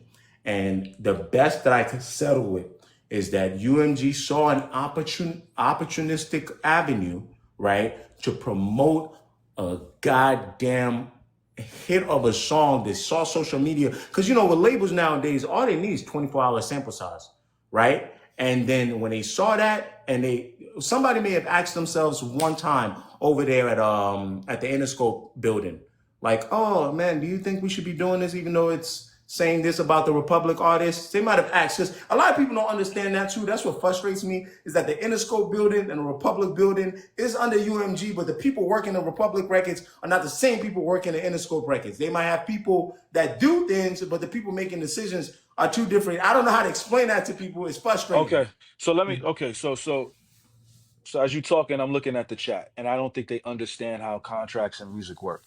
So let me break this down for them really quickly, okay? Because I've had multiple record deals, so it's important for you guys to understand how record contracts work.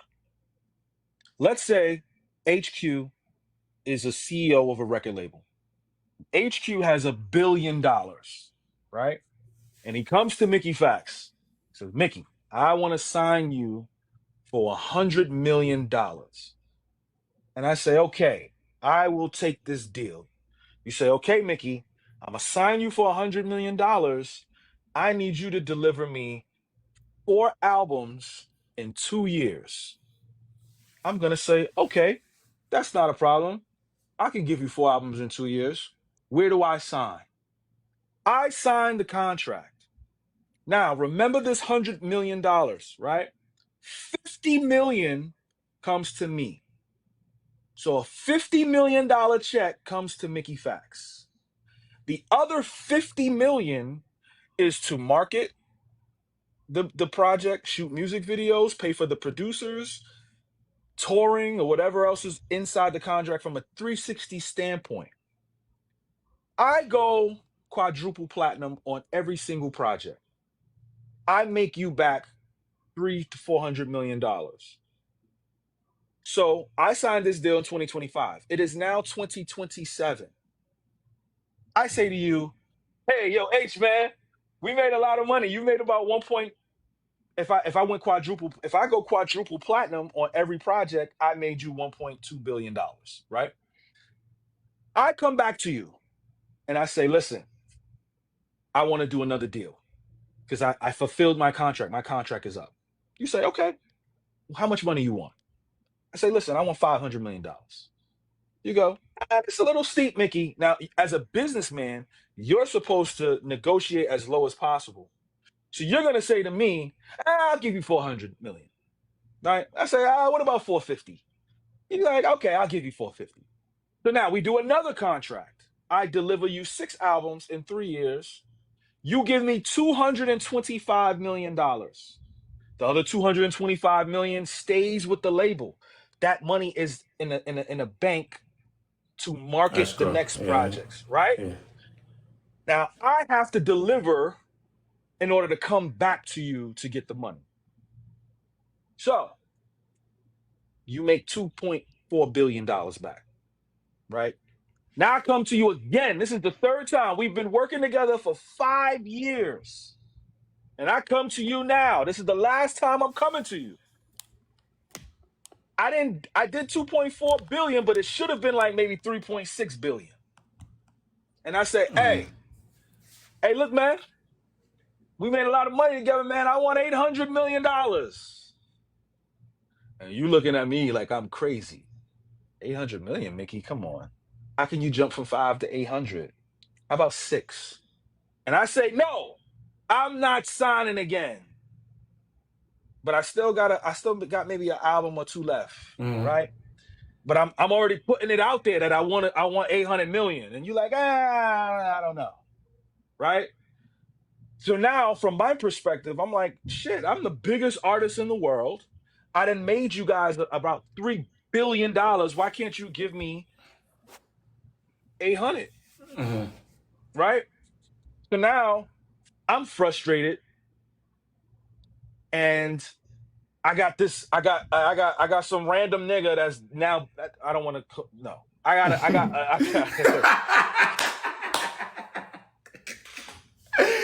this waste man over here talking about me, fam. excuse me.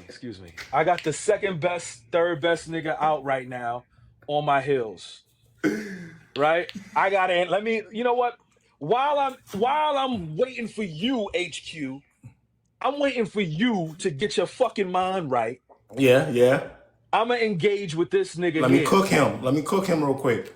To show you that I'm worth this $800 million. Miscalculation. And you know why, Mickey? That's what you did. Same way you call him a random nigga, that's exactly what he did. That's why he got cooked. The random nigga cooked me. So the random nigga cooks me. The entire world says I lost the battle. My best friend dancing at a concert. It's not good. My best friend is dancing at the concert. I'm looking at my tattoo like this is not even my man's no more. I go back to the label. They not trying to give me I'm going back to you, H, to give me my money. You not trying to give me the money because I lost the battle. You looking online. Everybody saying I lost. This man is about to headline the Super Bowl. He just did the joint. I'm out here panicking. I put out 100 gigs of music for no reason. H, you tight. Why you put out 100? Take that down. You're not allowed to put that out. I'm stressed. Yeah, I'm taking you to court. Give me my $800 million. Nigga, fuck is you talking about? I want 800 million. So when it comes to record contracts, when you sign, whatever that number is, you only get half. You don't get the full amount. Okay, you never. Whenever somebody says I signed for 100 million, they don't get $100 million. The deal is worth $100 million. You get a check up front to live, and then the back end provides the financing for the project, and then you have to recoup not only the 100 million but also the interest on that 100 million. So Gotcha. that is what is happening. So I hope I was able to explain that to No, I everyone got you. here. I got you. So what I'm taking what you're saying, Mickey, is there's some fun. Okay, so there's some frustration there, and it lines up. And you're saying, give a damn about the PR, give a damn about the ecosystem, give a damn. I need my money because Yes. all of this happened. The back end on that, and mother's gonna clip it. They're gonna say HQ hating on Drake. Right. The back end on that is I have to give the audience perspective, which is right there, Mickey, right there. When you said, bro's negotiating, and you do this, you frustrated, you go, you try to battle, and you get cleaned up, right? What do you say to the audience? And I know what you really said, I don't care, I need my money. What do you say to the audience that says, well, then you shouldn't have engaged? Don't try to now paint it like Kendrick was a hired assassin by the label. I do not think Kendrick was a hired assassin. I think that Drake's ego made him engage with Kendrick. At a bad time. And yes, and also I just think I really believe that Drake likes to engage in lyrical warfare. Oh, and that's why I say don't say he's not hip hop. I had a tweet like that the other day. People got upset with me. I said this is a separate thing we talking about now, right? People posted all the battles he had and pictures of the people he battled, and I posted, hey dog, for somebody that y'all say is not hip hop, he sure do a lot of hip hop shit. He listen, Drake He do a lot of hip hop shit.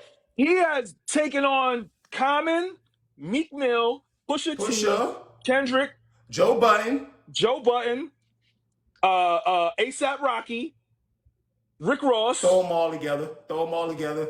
That's a 3-for-1 special. That's 3-for-1 special. Yo, he be engaging. So like that's 3-for-1 special. To me, that's hip hop to me. Whether win or lose, you cannot say that he don't fight. Win or lose, you can't say Drake doesn't fight. And as even if we don't like him, even if people on the chat don't like him, you don't like him, you gotta respect that he fights. Because there are MCs that will not fight. They won't get in there. They won't get in the ring. They are scared shitless. Drake is not afraid to fight. And I've known Drake for a long time. He will get in. He tried to battle Murder Mook. He tried to literally, no exaggeration. He tried to battle Mook. So like you can't say he's hip hop, he's pop. He is pop. He makes pop music, popular music. He makes R&B. But he also respects the culture enough to engage in the fight. Yeah. And I think I've seen people disrespect Big Sean and Big Sean don't respond. I've seen people disrespect J. Cole. J. Cole won't respond. Like J. Cole I love Cole, but he dissed Diggy Simmons, bro. He dissed Diggy Simmons. He dissed Kendrick and apologized. He dissed Kanye when Kanye was off his rocker. He dissed this other guy. A lot of what we talking about is this callback, Mickey. A lot of what we're talking about right now for the people that were not in the live. Remember when we talked about like what makes an MC, you know what I'm saying, get into this stuff? What makes an MC want to engage? And I had painted Kendrick a certain way. I have this theory that to me, Kendrick and Cole and Drake are just two sides of the same coin. You flip it, and however it's about to land, J. Cole is right in the middle. Right? I'm seeing people in the chat. I think Joe Budden beat him. Joe Budden cooked Drake, but he engaged. Yeah. He lost, but he engaged. And I feel like a lot of MCs do not engage. They don't even want to. They don't even want to cipher with niggas at the radio station. Yeah. They You don't know what want I'm to be. saying? They don't want to be embarrassed. So now, because gotta get ready to wrap up. I have to call it. I'm gonna have to call it. So now, no more than 5:30. I promise, Mickey. Hey, because I do want to give them 5 minutes to ask you some questions too. So now we're here, right? We got two sides of the same coin. One of them, kind of like that Machiavellian type of thing. The other Yep. one, same thing. But I think the thing about Drake, though, with him is that unlike jcole, who's doing things that's not him, the thing about Drake is, I think, speaking to his personality and speaking to who he is, and why I've always been able to, I think, treat him fairly, is that I think he does a lot of what his music is. He can dabble in two different things at the same time. He can get into a battle, right? Beef, go make a dance song, get out of it, come out the battle, right? Feel a certain type of way and, move on by starting a new album, but still sue at the same time. Drake has a knack of being able to sort of, I don't know if the right word is play both sides of the coin. You know what I mean? Like, he knows how to do two things at once. And I think people struggle with that non-binary way of thinking. And I also think it's why people struggle sometimes with how people critique him, right? Meaning that, same here, Mickey, I watch you critique Drake, and then I watch you in another minute understand his lawsuit. Whereas for me, it's the other way around. Drake music, I'm fucking with him. The litigation, I'm confused because he knows how to do that. He knows how to go, what did I miss when I was cooking with y'all? And that's the Drake, I'm right. But on another minute, people critiquing him about that song, I'm like, no, that's Drake telling the side of the story. But then I'm talking about the lawsuit suppression shit, and people hate me. Whereas yours is the other way around. Like, I don't know if I asked you, how do you feel about what did I miss? Because you telling me you understand this lawsuit. Do you understand what did I miss? I didn't fully listen to what did I You miss. see? I heard some shit here and there, but I didn't hear the full record. Yeah. And people saying it's like moving the goalposts is not. I just think Drake knows how to walk the line of multiple things. And I think he learned that from being a musician that can rap and a musician that can sing, a musician that can talk to men and rap like, the rappers he look up to, and that can sing R&B like Aaliyah that he looks up to. So now let's talk about the future of rap, because the last thing you said is now people scared to rap. They wouldn't have been getting ciphers. So let's talk about that in closing before everybody else can ask you a question, right? Absolutely. Where do you now see, based on what we've seen with the battle, where do you now see competition, beef, and battling going in rap? How do you think the future? What do you think the future of rap is with that? I mean, I think competition. I think more MCs need to do more songs together. There needs to be more posse cuts. So I'm hoping that more posse cuts happen. In terms of battles, right now we got the joint of Lucas Skepta joint. How you feel about that? It's kind of mid. I saw your video on you say, Yeah. I heard you say Skepta. Well, after, I think it was after Skepta round 2, you said Joyner should just Yeah, be done with it. It's kind of mid, bro. I don't really like it, but I hope that more battles happen. I think people, if people want to say that they're the best, they need to battle. And I'm against beef. I don't want anybody getting hurt off of music. You know what I'm saying? So And now what about looking at where UMG's eyeing out, like, oh, we ain't caught about rap beefs. How do you think rap beefs and streaming and labels, where do you think that will go? Because I have a theory, but I want to hear what you think. Or do you think it's not going to change anything? I don't think it's gonna change anything. I mean, beef always escalates and boosts your sales and your streams, so that's always gonna happen. I don't think that's ever gonna stop. Okay. My theory is that if this goes Drake's way, I don't agree with people saying, oh, it's going to ruin rap battles. I just think DSPs are going to be out of it. Probably. We'll see. Yeah. Yeah. Now, I do want to point out to everybody, don't make the mistake of saying, let me give a little, and Mickey, correct me if I'm wrong on any of this. One of the mistakes a lot of y'all been making is saying labels were never involved in rap battles. Labels were never involved. That's not true. I found out the very first actual rap diss record of all time during the Roxanne Wars, right?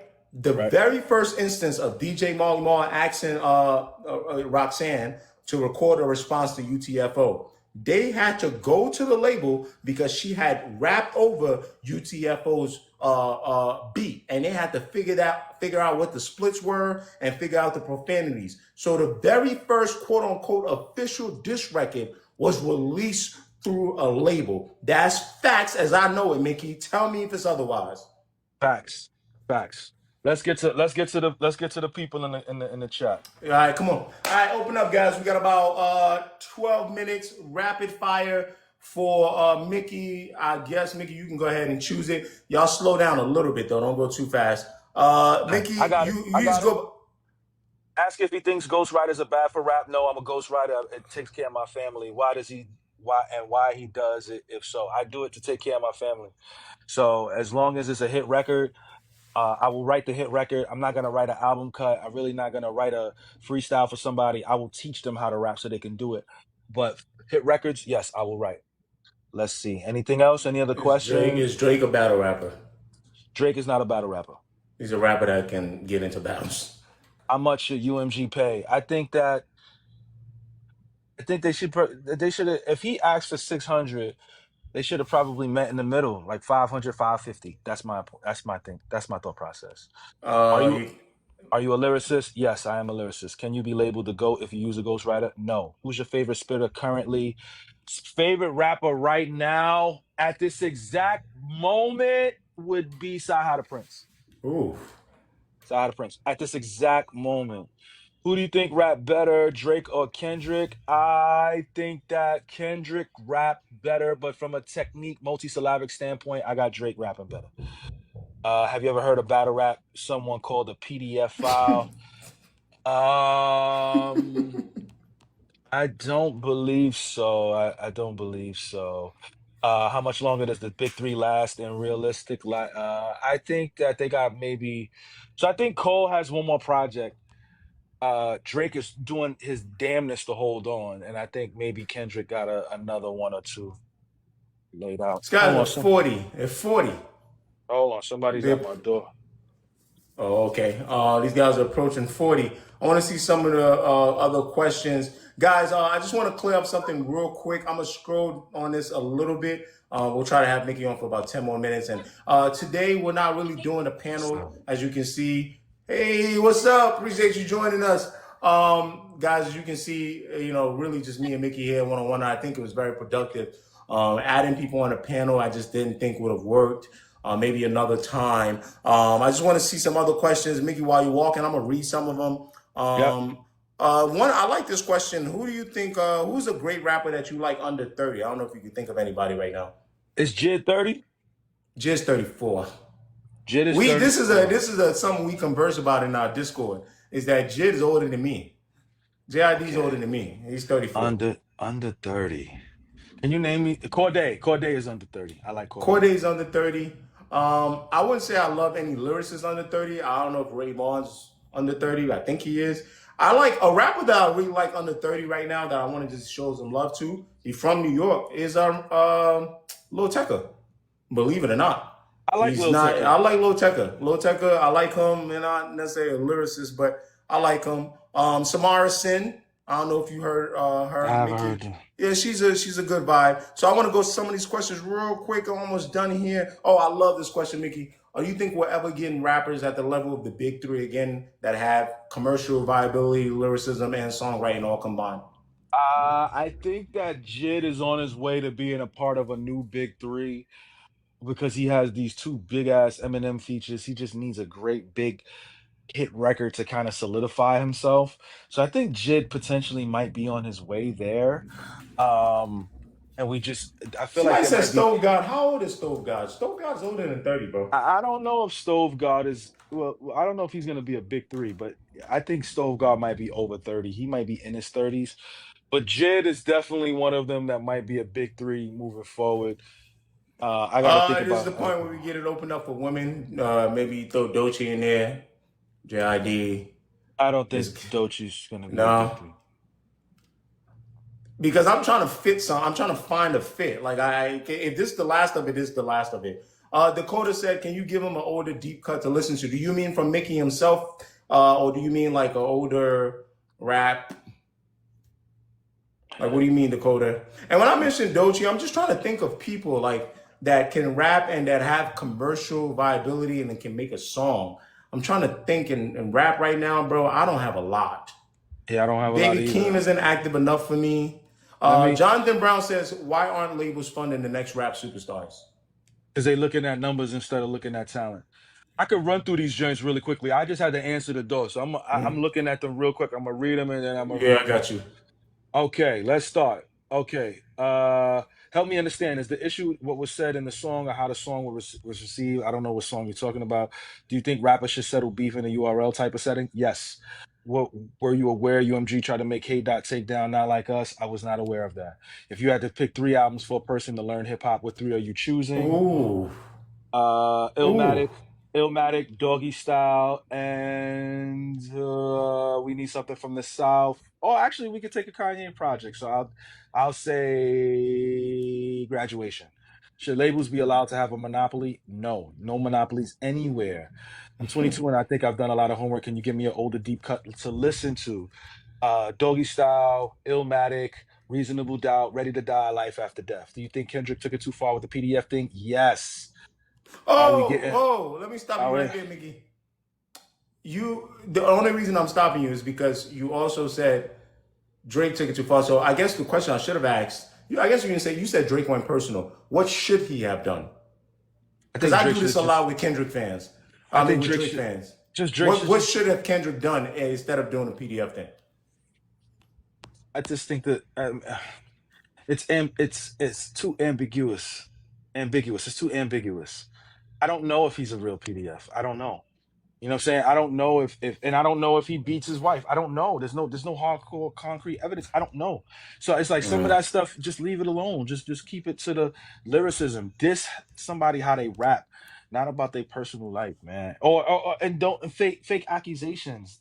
A lot of that stuff you get beat up in the streets for that. So like I just stay out of that. Okay. Uh, are we ever getting rappers at the level? I answered that. Why aren't label fine? I answered that. If Kendrick rap better, how so? I don't know what that's. That might be something I answered before. I Just think they might be talking about when they talk about Kendrick and Drake. But I think the person repeated the question again that I do want you to get to, where they kind of question about the technical abilities in battle of both of them. yeah. But we, So Drake had more multis than Kendrick because Kendrick be doing a lot of one syllable multis. Not I can't even say it's a one syllable multi. It's just a one syllable rhyme. Was Drake TLC bar triple? No. Can you give us an older deep? No. Are we oh, getting rappers at the level of the big? No, well, you answer that. Why aren't labels? Y'all keep asking the same questions. Do you think do Kendrick took rap it too? groups make a big comeback in the next few years? I think I saw that. If Post Contra couldn't do it, I don't think it's gonna happen.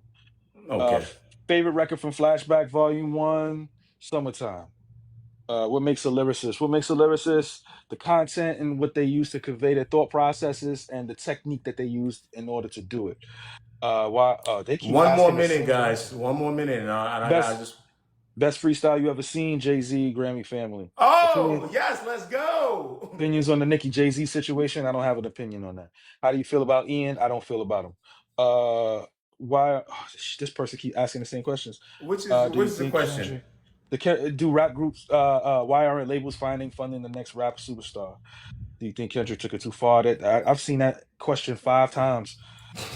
Opinions on the damn. They keep asking the same question. Favorite verse on the Clips album? It was a lot on there. Is Tupac alive? No. Why do you think Drake deserved money if they was pumping his numbers? Because he made them more money. Thoughts on Big L? His life was cut short. We didn't get a chance to see him really succeed in the way he should have. Why do you think Drake Big deserved L's. money? Was the blog era, the last gold era of hip hop? I would say the SoundCloud era and even the trap era might have succeeded us. So I would disagree with that. I don't even know who's the better rapper. Do you think Drake is one of the great in rap? No. He's had writers.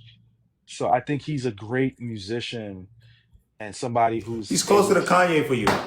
Yeah, he's closer to Kanye. I wouldn't put Kanye in He's that. closer to Kanye than Jay. Why do you think Doechii won't be big? I don't know. I can't see it, man. I think style wise, culture wise, yeah, but I don't think she's gonna. When I think the threshold for a big rapper from a female is Cardi, Nicki, Lauren. and I don't see her being that big. I So I love just this want to say question, Mickey. This is gonna be the last one that I want you to answer because I want you to, for that. Okay, everybody that's just tapping into. They say, who's the best rapper on your Dean's List project? me. That's not fair. A best rapper outside of you don't get to do that one day. So if y'all don't know what's going on, and Mickey's gonna give y'all in closing. Mickey has I would like to call it. I call it a rap school. Called Pendulum Inc. That's what I call it.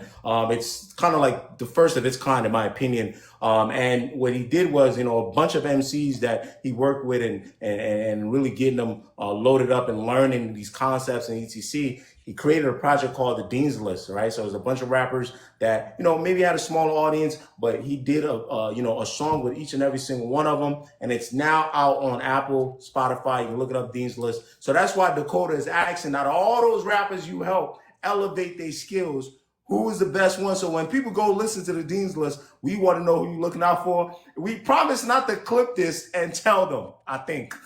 The artist's name is Anselu. What's the name of the song? I mean, he's on like about 5 or 6 of them. So he had the best verse on a lot of those records. So I would say Anselu is the best artist on that particular project. All right, I'm gonna be on the lookout for that right now. Okay, awesome, man. Hey, Mickey, I really appreciate, from the bottom of my heart, you stopping by. 2 hours you gave me today, bro. If anybody doesn't know, the way I connected with Mickey was regular. Okay, I just sent out a tweet because this was in my back of my mind, and I was gonna try to ask him some questions privately, but I'm like, no, this is what I do. I see that this is what he also does. I thought it'd be great for some of you younger guys to hear someone that some things I agree with, some things I don't. And I also think what he's doing with Pendulum Inc. and teaching, I see it on TikTok, started posting the things, teaching the art and the skill of technical rapping is amazing. Somebody made a joke that for the first time ever, I'm gonna leave the live a little earlier, right? I usually am supposed to end at 5, Mickey. I never end at 5. They be keeping me up here till 7. Today, we not doing that. 5:30, I'm done. So Mickey, I just want to give you the mic because you can just any final words, and I know everybody else appreciates it. Y'all just drop some W's in the chat, man, and really just follow Mickey. Thank him so much for stopping by here. I would love to do more stuff like this. Mickey, give us a little bit, before you head out, and what people can look out from you. Yeah, for sure. I always got music dropping, so be on the lookout for that. If you want to be a better artist, better lyricist, sign up to Pendulum Inc., penduluminc.com. Follow me here on TikTok, obviously. And I respond to every DM. So if you send me a DM, I will respond to you. I like to just mentor and give people information. I think that's an important thing for not only musicians and artists alike, but Black people. We just need to share this information. That's why I was able to, break down that contract situation. Also, much love to HQ for having me here on your platform. I'm honored. It's a privilege to be here. I appreciate all the people at a higher age here. I saw some people that was 40, and I seen some people that was here that was 18 years old. I know that people that was disagreeing with my takes. There were people that were agreeing with my takes. We laughed. People cursed at me. All of that is fine and dandy. I appreciate everybody. Everybody's opinion is different. Everybody's preference is different. I'm just glad that I was some. We lost you. Yeah, you're good now. Yeah, my headphones is down. Yeah, you're good now. You're good now. I'll catch y'all on the flippity flip. I appreciate you, Mickey. Take care, man. Thank you so much, brother. I'll shoot you a DM. I really, really appreciate this moment. Thank you so much. Yeah. Much love. Yes, sir. Yes, sir.